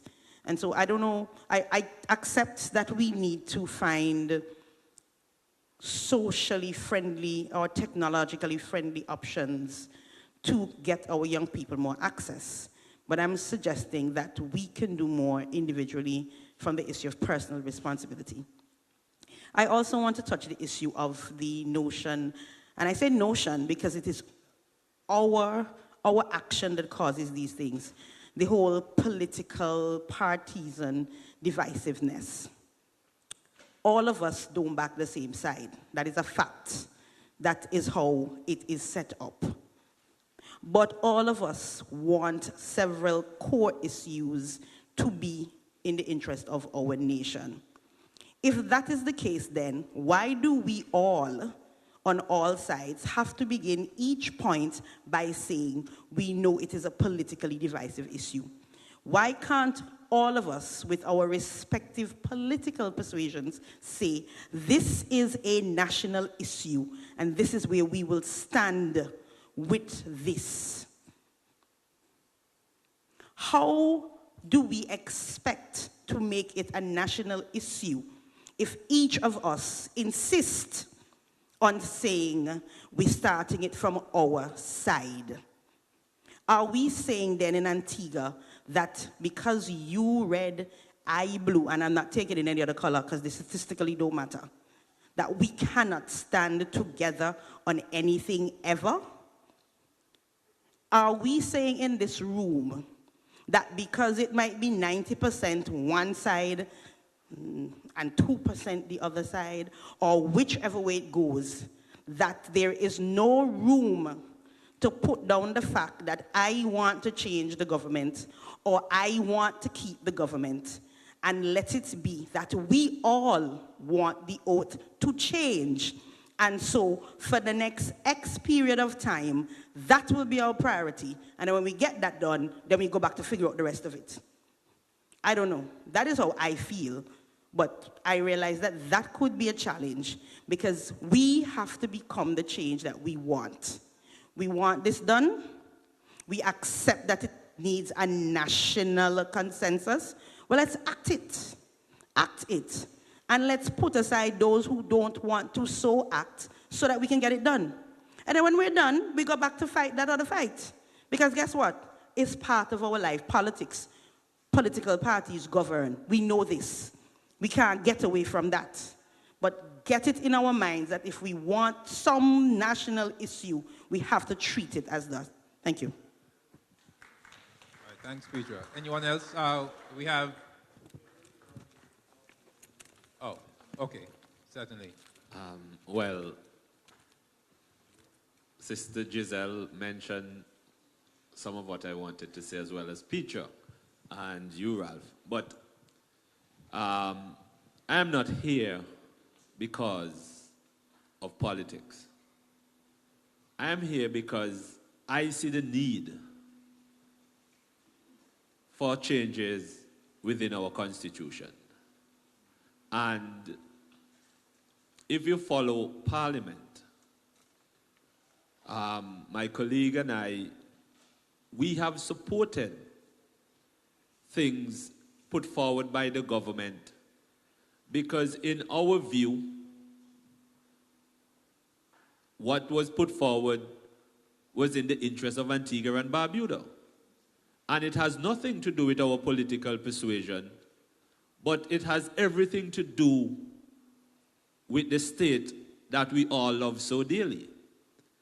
And we have to sit back and ask ourselves, have we done enough as a people? Have we looked at our Constitution and respect it in the manner that we ought to? Because if we, as individuals, take our Constitution seriously in what we do, how we speak, how we approach our Constitution, our children would only follow suit. But until ABCRE, we have not heard of the Constitution reform. And again, I have to commend them for that. But bringing it to light, I think that it is upon us as individuals to take it and run with it in support of ABCRE. Are we doing that? Or are we just sitting down, listening, and grumble under our breath that this needs to happen, that needs to happen? What are we doing as individuals? Have we ever sat with the representative and put that case forward? Or we just allow it? Because I still have a concern even with after an election. Because there's still persons who, after voting and the person is in office, could care less. And I think that I have a responsibility to the people, so I should be accountable to the people. But unless the representative put forward a town hall meeting, the people don't call a meeting and summon the representative to answer questions. And until we move from that type of politics, from that type of way of life as a people, I don't see us moving faster than we're moving with this constitution reform. So it is for us to make a commitment that we are serious about this and we're going to do what it takes for this to happen. Because this is only the oath of allegiance, which is very important. But there are other aspects of the Constitution that we need to look at seriously. I can tell you, even with the aspect of a civil servant not being able to run, that is something that we have to take into consideration, because it means that a group of people will never ever be able to make their contribution in that type of way because of the profession he or she chooses. And we have to understand that it's more than just sitting down and having these discussions. We must start to act. We have to hit the streets. If we're serious about constitution reform, we have to show that we're serious about it. And we are doing our part. We are supporting ABCRE, but we are calling on the people of Antigua and Barbuda to support the efforts and to bring all the individuals that you can bring on board by telling them and showing them the importance of constitution reform. And I think until we start to pull each one that we can pull, we'll just be saying the same thing, because until the authorities see the numbers, they're not going to move. So it's for all of us to put in the effort to ensure that we force the authority to act. Thank you. Okay, thank you, Mr. Opposition Leader. Before the young lady speaks, how many persons here are aware that we paid handsomely almost 2 decades ago for a Constitution Review Commission? Anybody here remember that? Have any of you ever seen the report? Anybody here went to those meetings? I saw the report, but it was just a little bit easier than getting the Kentucky Fried Chicken recipe to get. At some point, Lindy, we're going to have to separate from our radio audience. I'm just waiting for my good friend to tell me how much time we can encourage from his show. Maybe we should just make it a point, but I'll wait for him to respond. And if we do, when we are separating, so that people know it's not just the 4 of us up here, we're going to say, know your constitution, and how you guys going to respond? Oh, yeah, but we want you to shout it out when it does, all right? So know your constitution, own your freedom. We have a question. Actually, it's not really a question. It's just to Peter said something that I feel that is a common thought in Antigua. Could you please stand? We want to see. Yeah, that political parties govern this country. We're in the 21st century, and I think we all can see what's going on around the world. I think people are the one who control their country. We vote representatives in to represent us. And if we don't hold them accountable, then they have the right to do as they please. I think the time has come that we need to stop saying, oh, I finished vote and that's it. And really take our responsibility as citizens and do what is right for our country and stop depending on politicians to do it.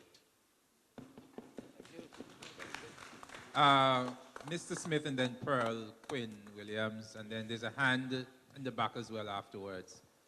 And then Saeed after that hand in the back for the body I can't identify. Yeah, I just wanted to say something with regards to the involvement of youth. It's a common problem around the world that young people, today's young people, are not as interested or even excited about politics as probably formerly. That is common through practically every country on earth today. It's just as a reality. And the reasons for that we could go into another time. I remember Professor Hilary Beckles of UWI said some time ago that even in the Caribbean, the way he put it is that Caribbean young people have lost their passion. They have lost their militancy in comparison to the situation in the 60s, early 70s, when we were moving from colonialism and imperialism, when that vibrancy and militancy was there, that was driving young people, and young people were at the forefront of many of the struggles.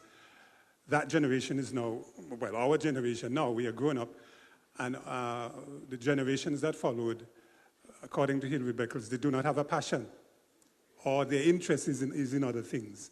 It's, as I said, it is not unique to Antigua, to the Caribbean. So that's a problem. I also want to point out to us, though, that think of businesses, because young people are a very lucrative market. And so businesses reach young people. And how do they reach young people? They reach young people in the spaces that young people are occupying. Social media, they're there. And many of the advertisements and so on are directed to them.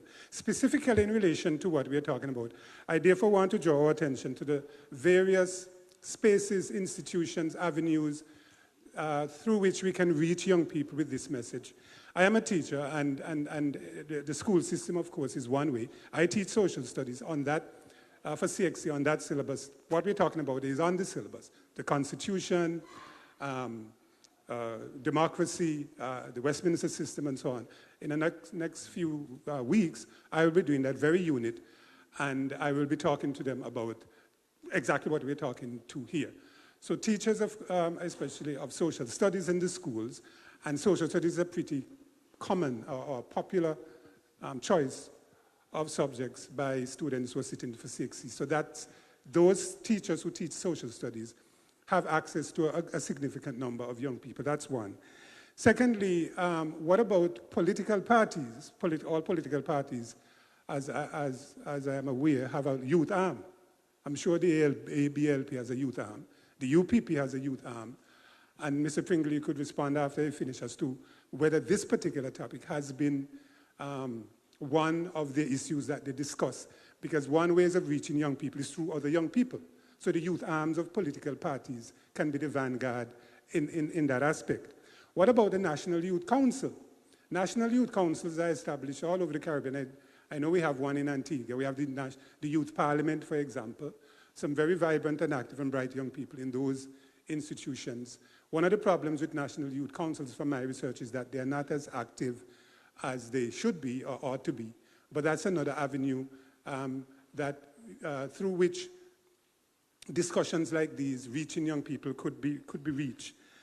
What about influencers? On the social media, I have these people that are called influencers. We have people involved in the entertainment industry, those singers and so on, who young people listen to, and they're in the young people space. So those avenues there I'd like to suggest are avenues through which we can specifically target young people with this message that we are trying to sell. Thank you, Mr. Smith. Lady Pearl Williams. Good evening. I'm happy, Mr. Smith, that you spoke. And we're looking for solutions and not so much knowing the problem that exists. And so in the capacity of a church leader, I first want to offer to ABCRE an opportunity to present to my community or our congregation something that I would want to put in the calendar going forward next year, that is termed Constitutional Reform Day. So annually within the church, there's a day that speaks to the Constitution. I would want to go further and speak to the fact that I'm a member of the Ecclesiastical Commission.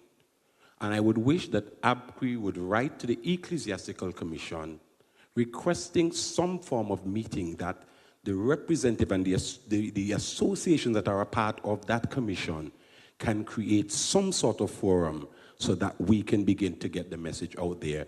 Not everyone, again, would listen to Observer to get the message. I do. But I think that we have to be a little bit more strategic. And again, thank you, Mr. Smith, for even leading the way. Thank you very much. Thank you, Mr. Williams. And now, Pearl Quinn Williams.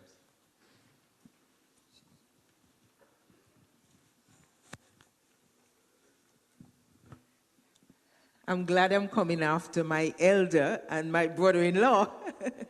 So I think I want to make a suggestion, Ralph, that you make contact with the Antigua State College. the person, because those children up there would be 18 and over, and a lot of them do political science. I think you can make contact with the political science teacher, make contact with the principal, and see if you can have an audience where they can, I believe they will be willing to have you come in so that they can sign the petition. I believe once you go in there and you tell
will come.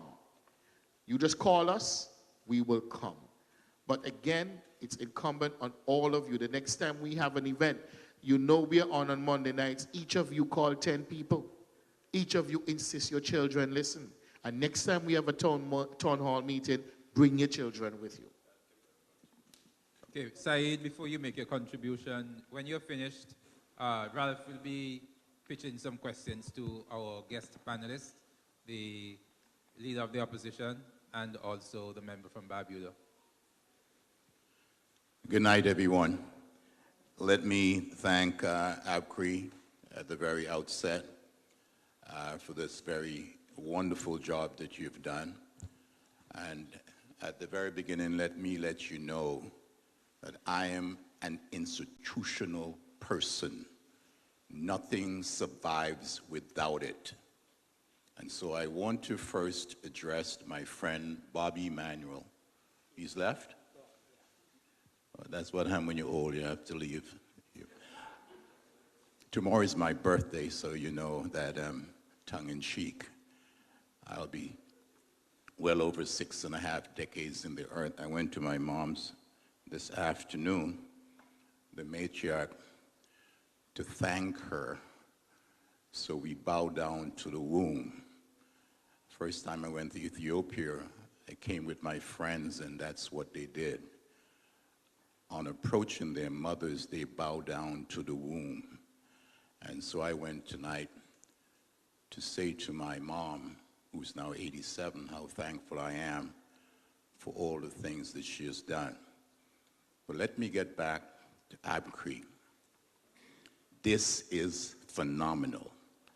And as the director of the city of St. John's, and the politicians don't like when I say it, but I manage over the dirtiest city in the Caribbean.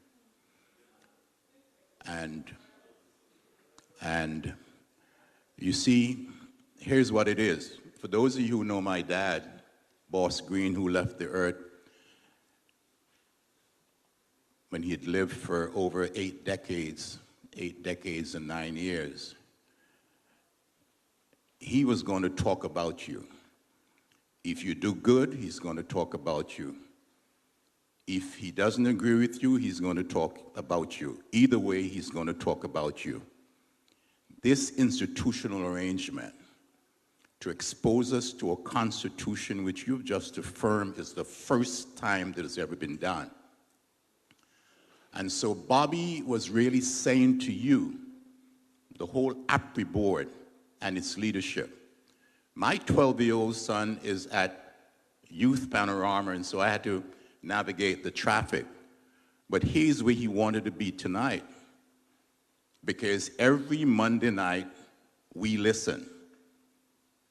And our dining room table, if you came in and you disrupted, we will know, because we meet at the dining room table. It's not a piece of furniture in our house. And so that's what Bobby was saying. We need to design the other platforms to bring our young people in line. That's not a criticism. Take it for what it is. Because it is not for us. It's for the next generation. And here's where I want to make my comments. 1,500 young people leave school every year. The reason why we need constitution reform. Less than 10% of them find employment.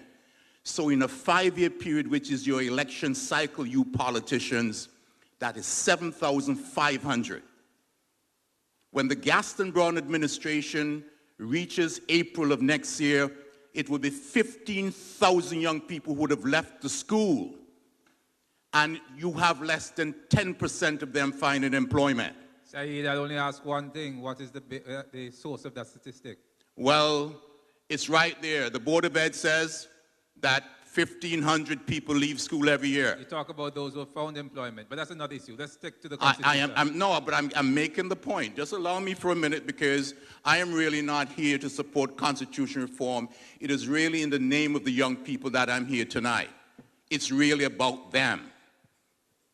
Because if we don't do that, nothing is going to change. 1,500 of them, 7,500, the data is there, and it's because we're not using data why we're always frightened when we hear those kind of numbers. But here's what it is. They're home in their mother's house medicating behind padded walls and whatever stimulant they have. And we must be concerned that every week or every month we see new entries into the street. They have 6 and 8 and 10 and 12 CXCs. What we really need constitutional reform for is because unless we move those things out of the way, the impediments, we cannot begin to talk about an Antigua that is ready for the ownership of this generation that sees no future. And it might not sound politically, popular. But guess what? That is what it is. And so constitutional reform is important for us. Preacher gave us a strategy or a tactic tonight. And she said, guess what? Nationalize it. Nationalize it. It is really about that. And part of the reason is that I hear everybody talking about young people, but we are not reading, so we don't have anything to tell them. Miles Monroe finally says that anything you tolerate, it's likely you will not change it. It's our level of tolerance for not protecting and safeguarding our children why these chairs are not filled with human persons in here tonight. And so we need to get to the next thing. And I'm saying to all of my parliamentarians, in government and out of government, on either side of the House, we need to continue to make an effort. Finally, Mr. President, we need to see more PSA messages on the Megatron boards. The children, they're reading, they're watching, and they're listening. Put it where they are. Because once they buy into it, they are the biggest advocates in telling their parents, this is what you need to do. This is what you need to do. The visual nature of politics and the way you get people to buy into an issue is by putting it out there. And so I am promising you tonight, and somebody made the suggestion, I think it was the preacher, when next year comes, we must make sure that we have something much larger than we have ever had. And it's because what we have done, we have neutralized the politics and have let everybody know that ABCRE and constitutional reform is a national issue. Again, I want to thank you for the work you've done and how you've institutionalized something that most of us, if we're honest, it was never on our mind. The Constitution means nothing to us. It has no life in it. You have breathed your breath, your DNA of who you are, and the board of ABCRE, and give it the value that all of us are now increasingly talking about constitutional reform. On this eve of independence and my birthday, I want to wish you a happy independence and continue to do the institutional work. Know your Constitution. Thank you so much. Thanks a lot, Saeed. Yeah, and we all want to wish you a happy birthday. May you live for as long as you choose. I want to just say thank you. Before we get to you, France, I just want to say thank you to my good friend Day Knight. He's allowing us to encroach on his show for a whole hour. So we have 15 minutes while we're still going to be on the radio. We will continue here for as long to answer all the questions, but we will depart from the radio at 9:30. So, Paddy, you know, you're the time man. So you have to bring us into the Know Your Constitution. You know, you have to lead that, right? I want to say that I am heartened by the people who show up. Because one of the things that happened at the various town hall meetings that we have had, this is not by any measure the largest. And I know that the radio show has sort of supplanted that, and people have become more accustomed to that. But the interpersonal relationship of the town hall meetings is far more valuable. And you should all applaud yourselves for being here today. I want you to do that right now.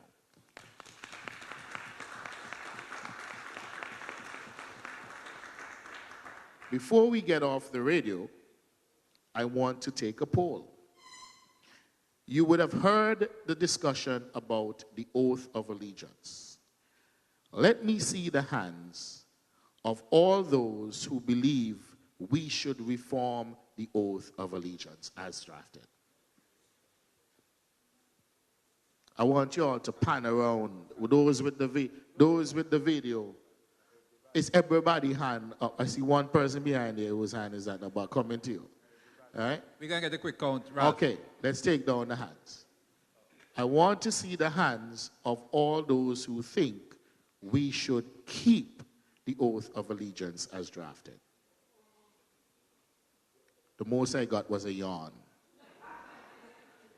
Not a single hand. So if this is a random selection of Antiguans and Barbudans, because we didn't pay nobody to be here. People came on their own accord answering the invitation.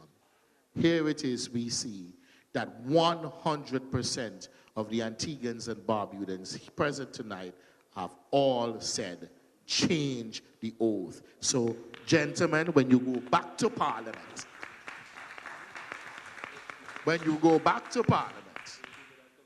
you tell them it was 100%.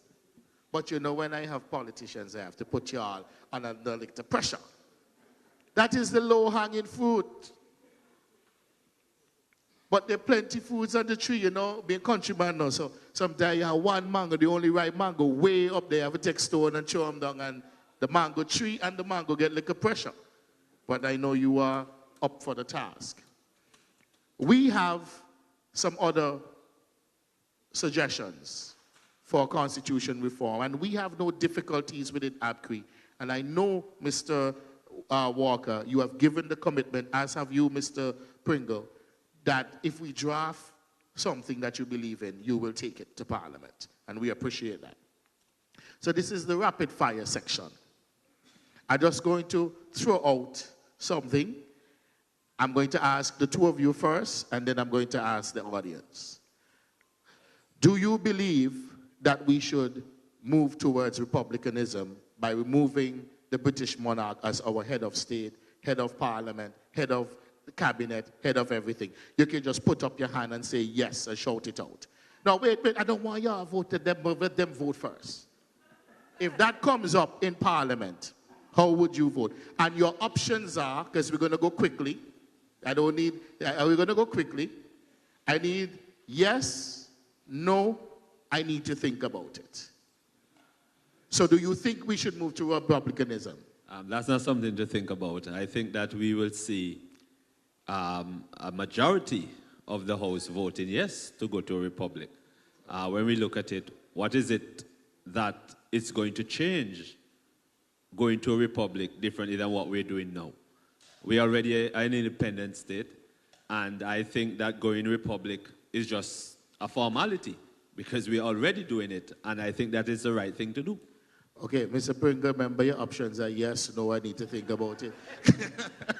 We want to get in the votes before we have to depart from the show. Trevor? Honorable Walker? Keep the mic on.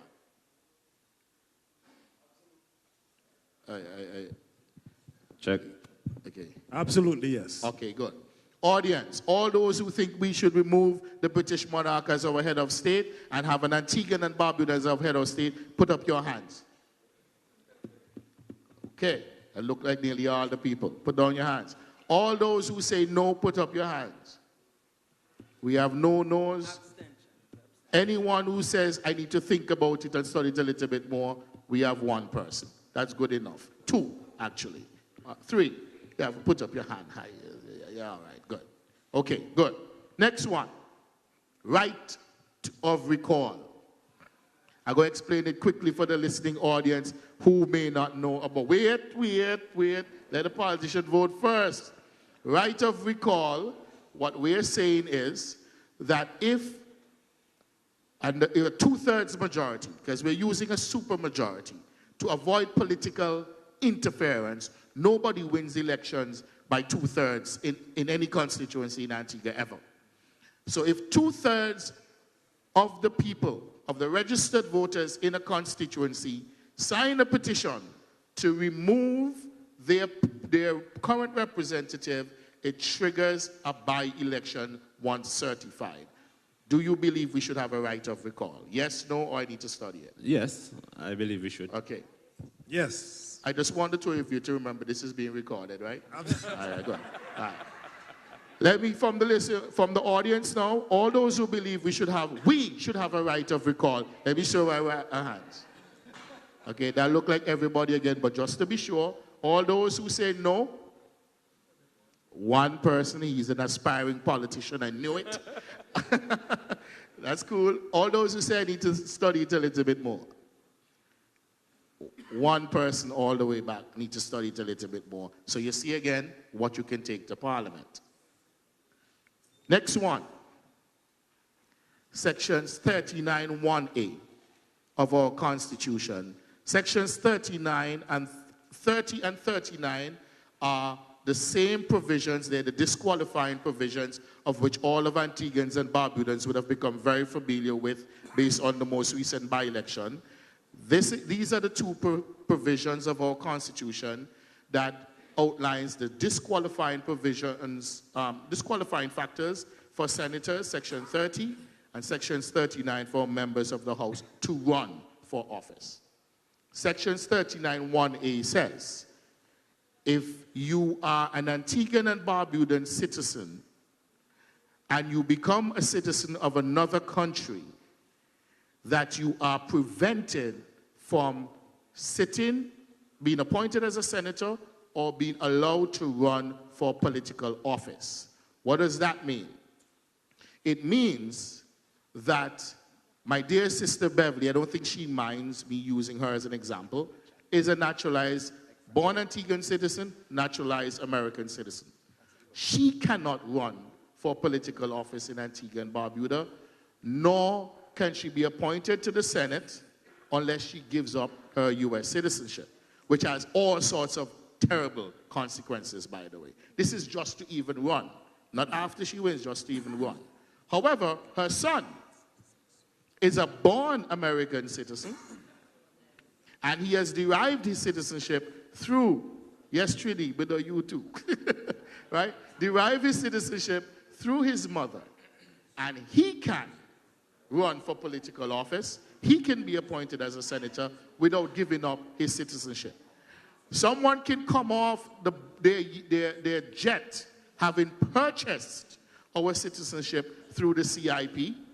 They can be prime minister without giving up their citizenship, but Beverly, born and bred here, she can't. Do you believe that this provision needs to go away? Yes or no? Wait, we're coming to you. Yes. Okay, Trevor? Honorable Walker? I have to think about that one. You have to think about that one. All right. Let me give you food for thought. Our listening audience, our present audience, who all believe we need to get rid of that prohibition? Please show your hands. Okay? All those who believe that that prohibition should stay in place, show your hands. By the way, it's the majority of the people, and Petra is the one who voted no. She thinks it should stay in place. I'm going to point you out. Anybody who says I need to think about it a little further? Oh, sorry. What? One qualification. What? Provided we become a republic, then whomever becomes head of government should not be a citizen of no other country. Who becomes the head of state, you mean? Head of state. Okay, sure, okay. Should have only one state, okay. So you're limiting it to the head of state. But we're not there yet, so just vote the right way, Lindy. Okay, all those who say we need to think about it, probably keep the time. 1, 2 people said they need to think about it. 3, 4, 5. 5 people said it. So we have about 100 people say get rid of it, and 1 person, Petra, say keep it, and Lindy with a qualification, and 5 people need to study some more. But we heard from the politicians. Next one. Civil servants are not allowed to run or be appointed unless they resign. And resigning may mean giving up not just their job, but certain perks that come along with their job. And let us also recognize that the single largest employer in this country is the government. And it applies to both, as drafted, it applies to both civil servants and non-established workers. Established and non-established workers. So all those people would have to give up their job in order just to even try to run. And we know Mr. Simon ran into a little problem with that just recently. Do you think, we're going to get to that. We're going to get to that. Do you think that we can perhaps carve out some legislation that says they can take a leave of absence and come back into the system at some future time? Why wait? No, wait. Let's hear from them first. What do you think? Yes, I would support that. See, you know, the politician going to say what most of the people say now. Go ahead. But I will support that the civil servant does not have to resign. If he wins his seat, he automatically is in parliament. If he loses his seat, he goes back to work. Absolutely. Okay, good. And to our audience, all those who think that we should allow for them to take a leave of absence or some mechanism to run and then come back, raise your hand. The majority of the people. All those who say no, resign, too bad if you lose, you know, get back your job.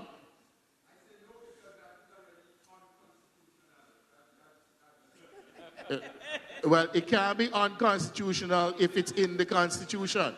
But that's another question. And all those who need to think about it a little bit more? Okay, so we at one person. Boy, that fellow, I'm going to talk to him after. So it's now 9:28, Paddy. You sit down there and say nothing. So you know, do the thing. To our listening audience on the radio, you can continue. France, we have a couple more to put to the audience. We're not finishing. We're just leaving the radio. To our listening audience on the radio, we appreciate you being with us. You can continue to follow on the social media platforms on J-Truth Facebook page, as well as ABCRE's Facebook page. You should, or even Observer's Facebook page, you might be able to follow and continue to be a part of the process, and Petra's Facebook page as well. So if you want to continue, just go into that. For those of you who are on terrestrial radio, you should have been here. Sorry, we'll give you lots of goodies afterwards that you're going to miss out on. So, Paddy, with that. Know your Constitution. Your freedom. Thank you for being a part of us. We will thank all of our sponsors on our show next week. Thank you for being a part of us. And we have now lost our radio audience. So we continue. Ministers of religion are not allowed to run without, I guess, giving up their commitment to God. What do you feel about that? Hey, Ralph, just before our parliamentarians make their remarks, many people don't know this has been around since 1967 Constitution. What has? What you just asked about, that prohibition. Yeah, right? but that same prohibition given to us by the British does not exist in their system. So you have members of the cloth who are currently sitting in the British Parliament. So clearly nothing wrong with it. But I want to hear about the people who are sitting in Parliament. What is your position on that, Mr. Pringle? I think they should be allowed to. Okay. I have to think about that one, definitely. Trevor, hell hot no. If a man gets a call in and have to, hell hot, Trevor, what you have to think about? Well, politics as we know it in Antigua and Barbuda is peculiar, you know. It's a very interesting thing. Okay, I just said yes or no. You have to think about it. Listening audience, do you believe that members of the cloth should be allowed to run? Please indicate by showing your hand. Trevor, pay attention. All those who believe that they should not be allowed to run? One person, two, three, four. And all those who need to think about it for a little bit? 1, 2, 3, 4, 5, 6, 7. So overwhelming supermajority says they should be able to run. Okay, and be in the Senate. Next one. We dealt with right of recall. Blah, blah, blah. Fixed date elections. Take your time, France. Take your time. Right? Fixed date elections. I'm going to preface it a little bit. ABCRE have been talking about fixed date elections for a while, and I have always given the example of somebody who would have planned a trip, an expensive one, an African safari, where they spend a ton of money, you pay liquor. And you and your family, $20,000 in. And your trip is from September 1st to September 15th. And the Prime Minister wake up one morning and decide, you know what? Election is going to be on September 6th. That person now have to choose whether to lose the money, the non-refundable deposit on his trip, or to vote. That actually happened to a friend of mine the last elections. These are real world experiences. Let me show you another example. Our Constitution provides under sections 29, I believe, that 38, that one of the qualifying provisions to be eligible to run for political office is that you must reside in Antigua and Barbuda for at least 12 months leading up to the election. Let's say Jamal is Prime Minister. Jamal knows that good gentleman Mr. Green is moving back home or has moved back to Antigua and Barbuda and intends to challenge him. He is the candidate for the other side. He has picked up a lot of traction. People just talking green, green, green, green all over. Not going, but gone. Gone green. Y'all picking up that late. Y'all picking up that late, but it's all right. Okay? So now, Mr. Green, picking up all that traction, Mr. Pringle observes that, and what does he do? 11 months into his residency, he just called the election. Mr. Green is not qualified. You see the manipulation? You see the manipulation? Government makes a decision. They know that the proverbial is going to hit the fan in March 15 because all of the research show that is when this is going to become public and we can't control that, and that's going to be the end of us. The people find out that, they're not voting for us. You're the Prime Minister when you call the election, March 1st. You get another 5-year mandate. The people have made a decision with this issue that would have otherwise sunk that government not being part of the decision making. So under our current system, a single person decides when we vote. And it is subject to so much manipulation. The question is, should we keep such a system? Or should we move to a fixed date, the second Tuesday of March, every 5 years from the last election? Fixed date versus manipulation, the current system. Mr. Pringle. I would go with a fixed date. Okay? Fixed date for sure. My people, fixed date. Keep the manipulation. Anybody for that, Peter? Oh, you voted already? Okay. Anybody needs to think about it for a little bit? Gentlemen, you see what it is. I want to make you see if I missed any others. Here's this one. Term limits.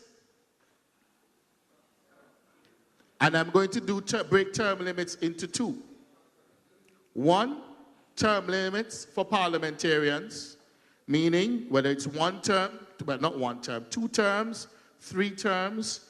And when we think about term limits, we can think about you can't come back at all, or you may have to take a break and then you can run again.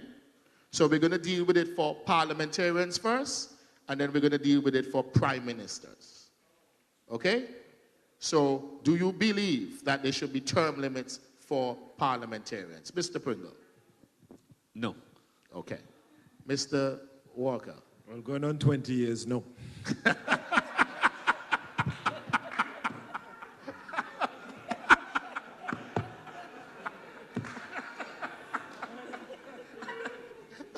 Okay. All right. All those who believe that parliamentarians should have a term limit, please indicate with a show of hands. 1, 2, 3. All those who believe that there should be no term limits, show your hand. Look at all the politicians' hand raised. Franz, I saw your hand first behind there. But let me see how Mr. Smith voted. Ah, there we go. All right. I'm going to give you guys, after we're done voting, an opportunity to speak to all of these issues. All right? Okay, so it seems as if term limits for parliamentarians didn't fly. How about term limits for prime minister? Do you believe that a prime minister should only have 2 terms and then he have to step off, he or she has to step away, somebody else be prime minister, and then you can come back sometime in the future? Or you can't come back in the future, we'll let the people say. You, Mr. Pringle? I support the 2 terms for prime minister. 2 terms, all right. I support 2 terms to the Prime Minister, but he can come back as an ordinary member of Parliament, but not Prime Minister. Yeah, no, that's fine. No, just Prime Minister. Yeah, Trevor, I see you protected the 20 years. I see you. Well, you know, the good thing for you is you and the Barbuda is protecting you 20 years. That's a good thing for you. All right, so all those who believe that prime ministers should have 2 terms only. All right, all those who think that there should be no limitations on the prime minister's term. 1, 2, 3, 4, 5, 6, 7, 8. Okay, a minority. And all those who need to think about it a little bit. All right, I think majority of people 2 terms. All right, I'm going to come back and give you guys to just talk about it generally, okay? 2 consecutive terms, that is. You can break and come back if the people decide. All right, there are a couple others, but in the interest of time, I am now just going to invite anyone who has a question or comment on any of the votes. France has been trying to say something for a while.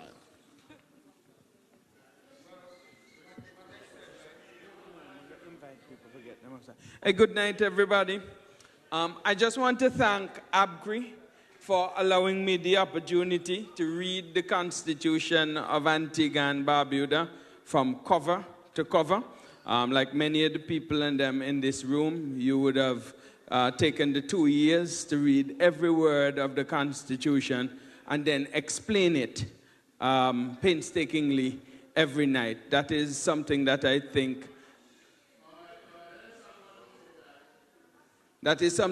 think should be the objective by the time our children leave secondary school.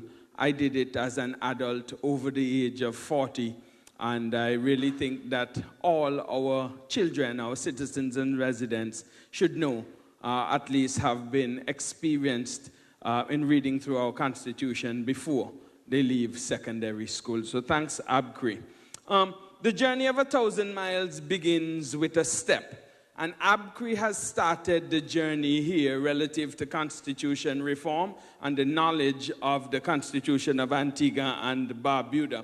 And I think it's important that we leave here, others have said it, but understanding that this is a personal responsibility as a citizen, notwithstanding the groups that we are a part of. Every citizen should want and desire to know and read the Constitution. All of us should, after having been exposed to and read the Constitution, do something about helping others to do the same thing. Just like when we go to church and we get to know Jesus, that we want to go out and evangelize and make everybody else believe what we believe, the same thing should be true as it relates to the Constitution of Antigua and Barbuda. And so I just want to announce here, I am going to do something about helping ABCRE's cause by producing a radio show specifically dealing with the issues of civics education in Antigua and Barbuda. And everybody else can find a thing in their talent space that they want to do to promote Constitution reform and civic education. I'm also looking for sponsors for that show, and I'm also looking for people who want to help me to syndicate and distribute the content for that program throughout the diaspora and throughout Antigua and Barbuda. And then finally, I want to say that we can't get weary of the work. This work of Constitution reform hasn't been on anybody's timetable for the last 60, 70 years. ABCRE has come and put in 4, 5 years of work. We can't expect that all of a sudden people are going to just jump on board and know everything about it. 7 years. Yes, 7 years. But all of us have to, who are in this room tonight, have to get up and say, in my own way, in my little part, I'm going to do everything necessary to move forward this agenda. And I trust that if we all go out here in this room tonight, that in the next year, 2 years, 3 years, we might have a bigger groundswell and be able to achieve the things that many people have voted here tonight. Oh, yes. And I just want to make a call. Before you leave tonight and you are able, if you could just buy a T-shirt supporting ABCRE and the work that they do. We will start our bidding at $50 for the T-shirts. And I ask, if you can, to support the cause. It's not free work that we do here. At ABCRE, there is a cost associated with it. And as much as possible, those of you who have property or any other things you'd like to will to ABCRE to help us in the long run, you're also welcome to do that. All right. Okay, Johnny, we have a question here. Guys, don't leave. We have a lot of food. Please make sure you eat as much of the food as you can. Just a correction. The free work means we work for free, but we have to pay the platforms on which we appear on. And the fifth, we're not selling the T-shirts. You're just making a contribution. So you can contribute $50 or more, and you can have the T-shirt and wear it. Wearing the T-shirt is one of the ways in which you register to all of Antigua and Barbuda that you support Constitution, education, and reform, and we also have caps as well. Sir? Good night, everyone. No, we don't just have red, Jamal. We have them in all colors of the flag. As I say, ABCRE, we are not partisan. So, but I would love to see you in a red cap, quite frankly. I think that would speak volumes. Yes. Good night, everyone. In terms of the term limits, right, I personally cannot see somebody serving over 15 years. Whether you're a MP or a prime minister, what have you, in terms of politics. Well, let me ask. How do you respond to the idea that the people should have a right to choose? And if an individual, as Mr. Walker, is clearly doing a good enough job, that the people say, I want him to keep representing us because the work is not done. If we impose a term limit on the representative, not the prime minister now, the representative, don't you see that as being somewhat undemocratic because you're taking away that choice from the people as to who should represent them? No, because probably it's because of the experience of living in this country for so long, and persons who serve literally think that the state belongs to them. So probably that's the point of view I'm coming from. Yeah. Well, you know, we can correct a lot of that with laws that put them in jail when they go outside the boundaries. I hear that a lot. Nothing happens. But one more thing. I hear that a lot. Nothing happens. I hear that years now. I'm going to soon be 60, and I'm hearing that. So forget about that. Pertaining to... I'm beginning to feel very young, you know. You and Mr. Green and so... Yes. Pertaining to the changing of allegiance, right? I know that you guys are on social media, but I think that hard copies, right, all around the country will help. You know, you put it in the bus station, boat bus station. You put it in areas where people like visit a lot. Because for me, right, I'm just hearing about the Constitution. As I said, I'm almost 60, and I never know nothing about no Constitution, right? And because of you guys, I'm here tonight, and I want to know more, right? And I get to see this lady, this lady's like, she's just dynamic. This lady here, this lady. He's referring to Dame Giselle as... Yes. Okay, good. I'm sorry because I don't say the right titles, but I learn a lot from that lady. Once that lady is speaking, I listen. What I'm saying, right, I don't see the reason why we as a people should continue to swear to a dead monarch. I don't see.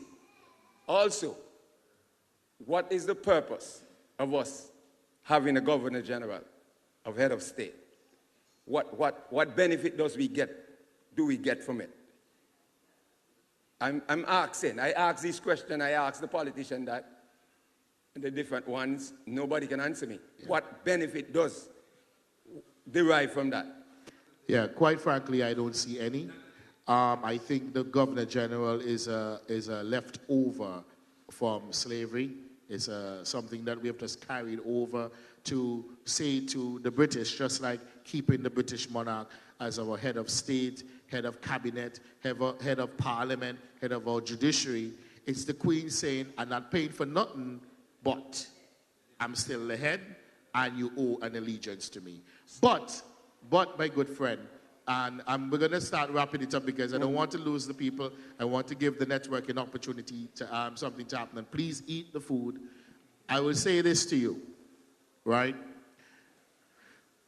The Queen and her parliament in giving us this document called our Constitution, which if you look at it, it says, Cap 23, the Antigua and Barbuda Constitution Order 1981, Statutory Instrument 1981, number 1106.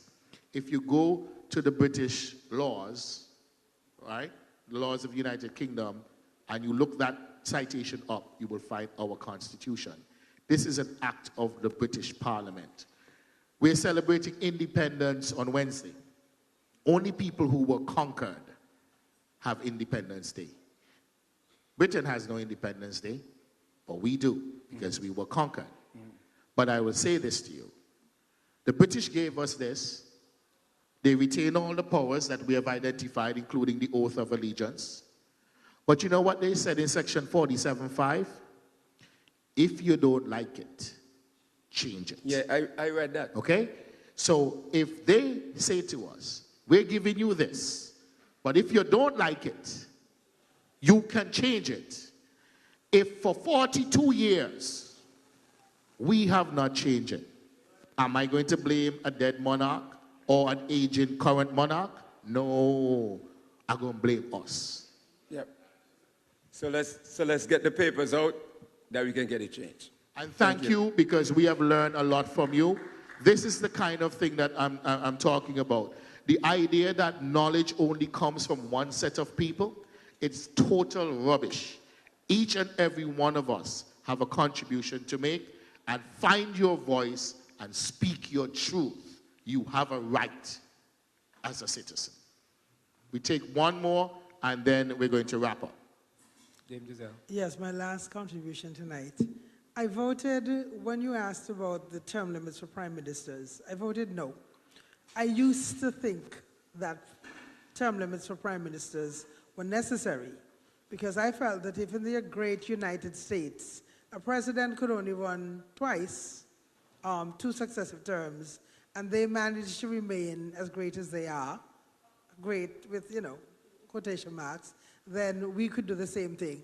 However, I've come to think differently, and I believe that imposing term limits on a prime minister is a sign of weakness in our democracy and a sign of weakness in our political parties.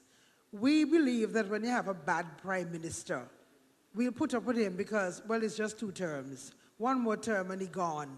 And that will allow us to sleep easier because there's an end in sight, rather than agitating to change the things that really need to be changed.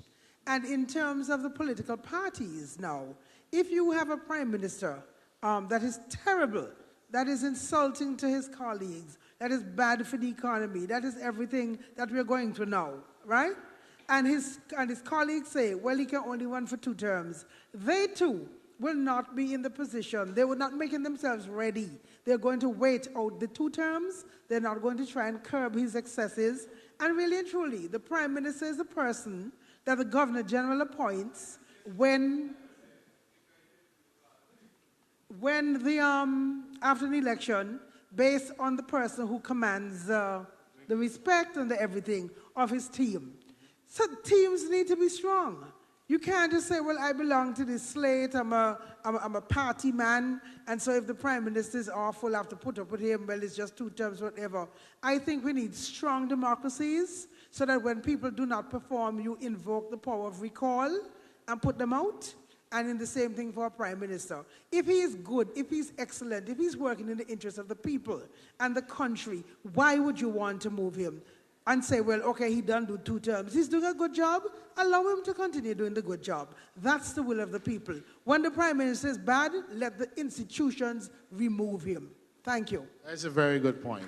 It's a very, very, very good point. I have thought about it in terms of a good prime minister having to leave, but what you're saying there is a very good point in the sense that there is a mechanism by which you can remove somebody who is not functional. The only problem is that requires a certain level of political maturity, and that unfortunately a bad prime minister in a bad political system can do a significant amount of damage in a country if left to their own devices. And if our political maturity is not such, and our institutions are not such, and our political parties, the representatives that we have, don't have the gravitas to stand on their own, but rather rely on the political party for their own position in Parliament, you know, it sort of limits what you're saying. I believe it's something that we should aspire to, but I absolutely think that you have made some excellent points, and it's food for thought. Okay, ladies and gentlemen, it's a few minutes before 10 o'clock. We're looking to wrap up this engagement. Okay, so we're going to take one more over here, and then we can talk after. Hello? Unless you're going to be Yeah, very, very short. 30 seconds. Well, I disagree with Dame, because if he die, we still have to have somebody else. No monkey stop, no show. No one man can sink no one country. Or woman. Well, I like women to live long.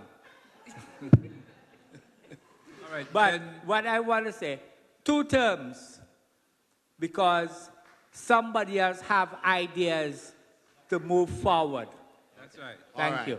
Okay, Mr. Warner, last one for you. One more comment, 30 seconds. Now, my concern and what I would like to see happen is in terms of the Senate. In terms of the Senate. Okay. The Senate seemed to be just a rubber stamp for government, right? Where, okay, the government has the majority of seats in the lower house, and therefore they appoint the majority of senators. So they just virtually rubber stamp, you know, and I would love to see a change in that. I don't know how, but I would love to see a change in the Senate. So I will give you some proposals we're working on. One, we need to take away the capacity of the sitting prime minister to appoint a supermajority of senators. I think we need to dilute the appointment process, give maybe the church a section, maybe the Chamber of Commerce, whatever it is we deem to dilute it so there is not a supermajority. The prime minister perhaps can get a majority, but not a supermajority. Supermajority in our system is 11. Secondly, once a senator is appointed, you can't remove the senator because you just not like how they voted. The senator is appointed for the full term and can only be removed if they fall into one of the disqualifying provisions of sections 30 or they commit an impeachable offense. I think that will remove the idea that senators feel pressured to rubber stamp things that come from the lower house for fear of removal or disappointment, as we have come to call it in Antigua and Barbuda. So if we're going to have a Senate, let us have a Senate that is truly independent in its functioning and give the senators that protection, that constitutional protection, so they can vote their conscience, which is what we want them to do, since we're paying them. And with that, we're going to hear from Mr. Walker. Perhaps you should start with your closing remarks, then Mr. Pringle, then Paddy, and then I will do the vote of thanks, and then we can get over here. Yeah. But we don't get out. We can mingle and eat the rest of the food. Take what you can eat with you. Yes, so let me just wrap up by thanking ABCRE for putting on tonight what I think is a remarkable presentation and a remarkable situation here.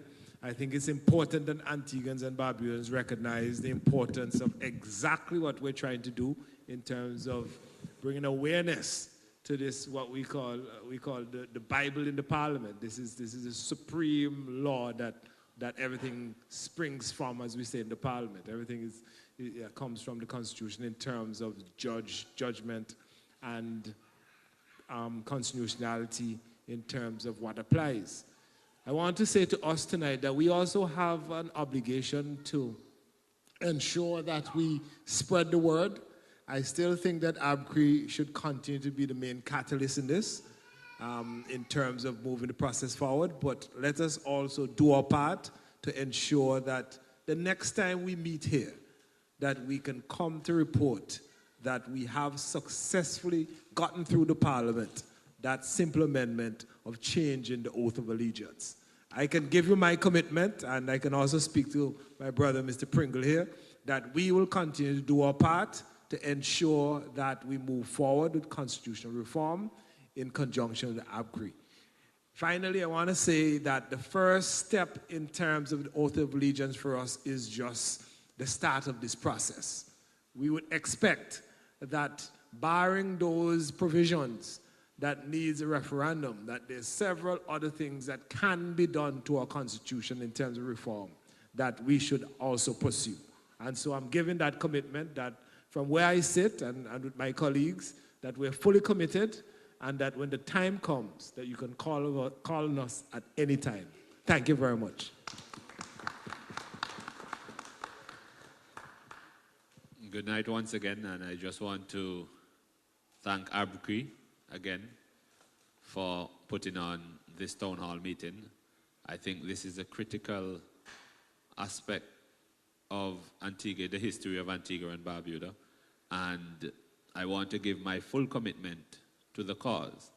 And I also want to encourage ABCRE not to limit the town hall meetings to St. John's, but let us divide it and have it in all 17 constituencies. And I think that will help to boost the support for constitution reform.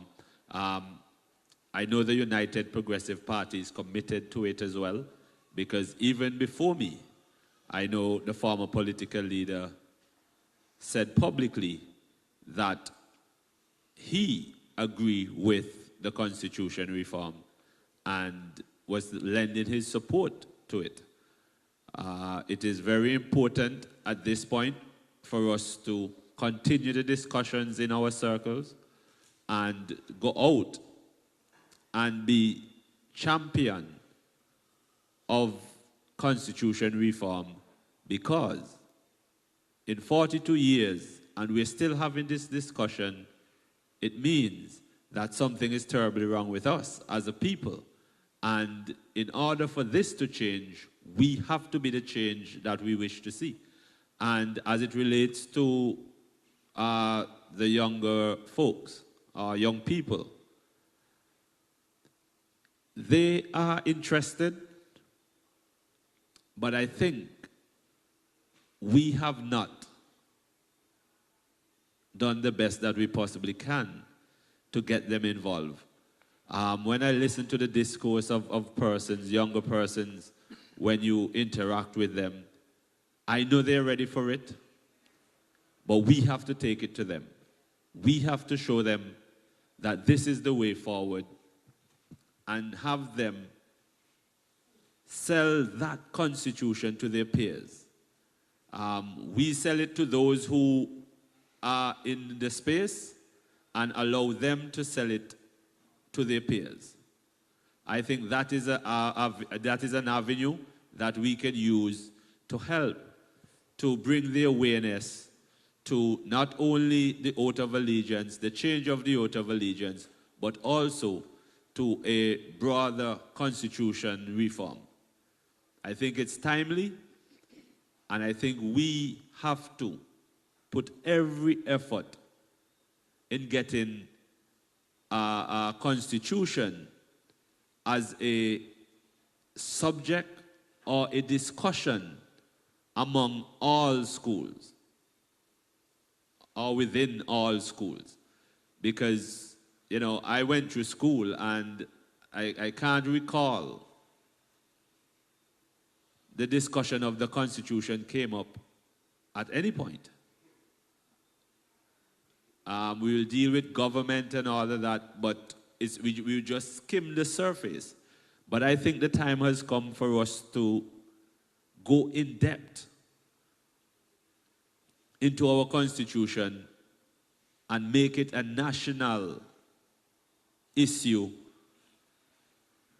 and make it interesting to the people whose lives will be better because of the changes in this Constitution. Thank you so much. And with that, yes, I'd just like to say thanks to all who turn up here tonight. And I'll just say thank you to all the people behind the scene, our caterers, our technicians, the people who are broadcasting us through the medium they have now, the modern technological equipment we have in use today, to this St. John's Development Corporation for allowing us to host this town hall meeting here once again.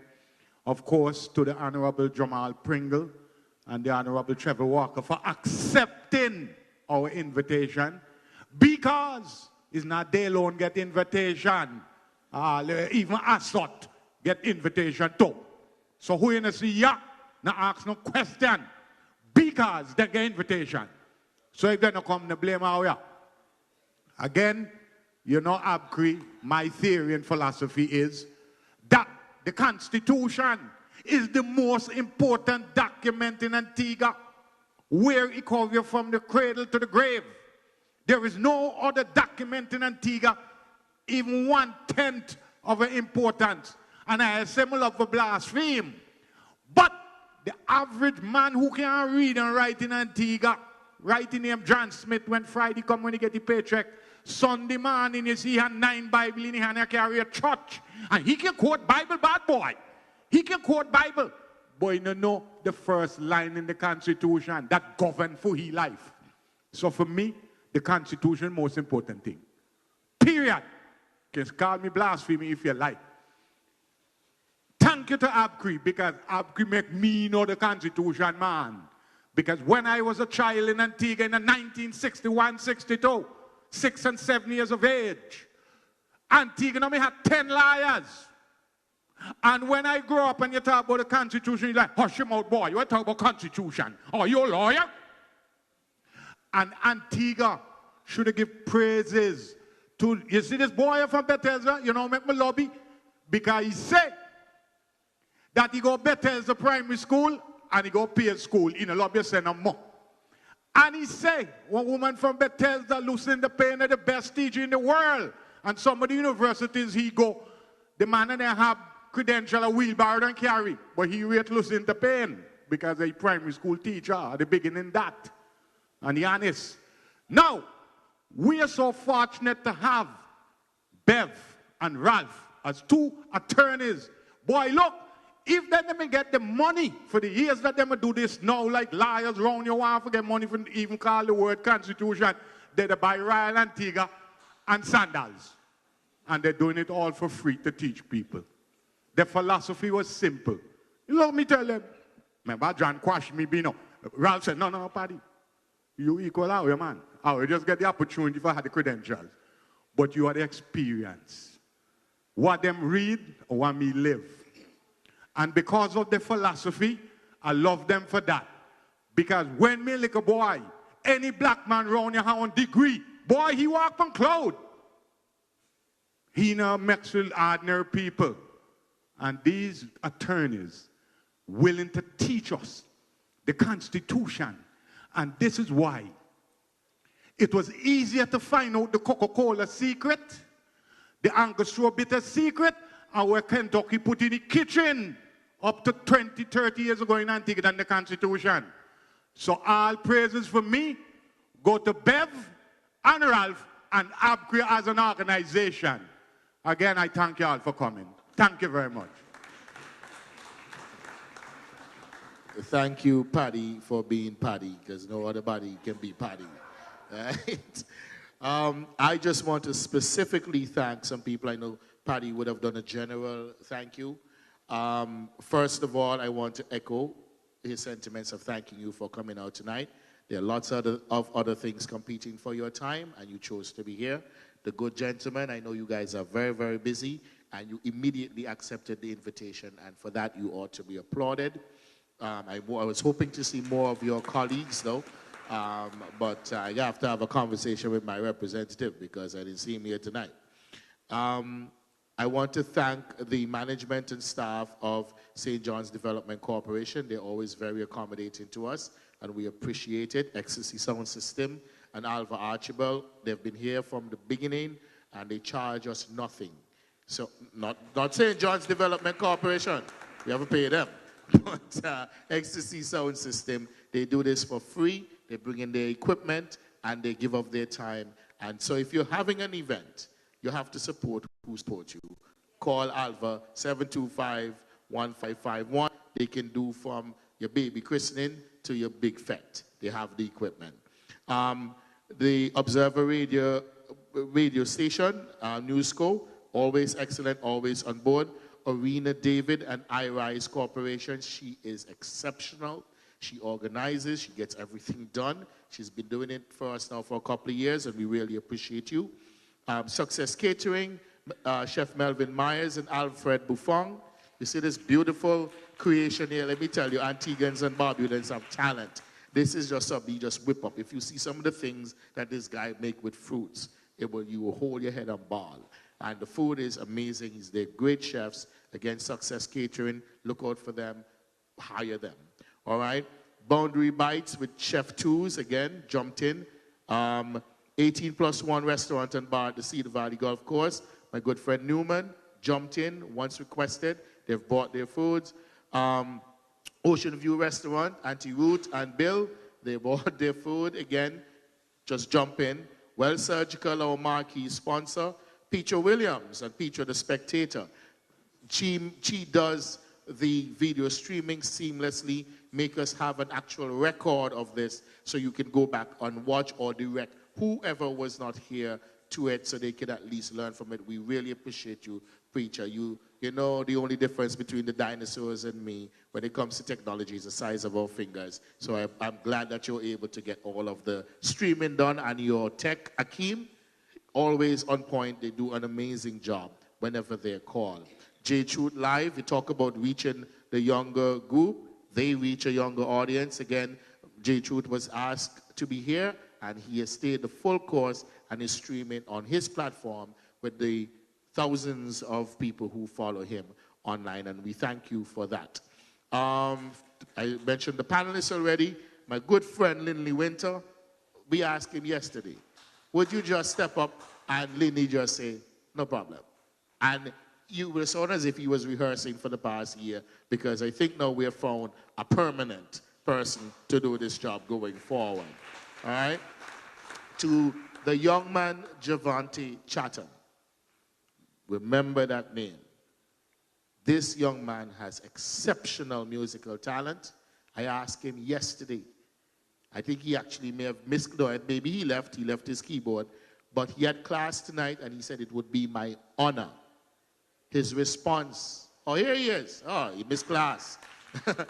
Stand up, let the people them see you, okay? When I asked this young man to play, and I heard he came by with Success Catering and was just playing music, but I mean, the guy is exceptional.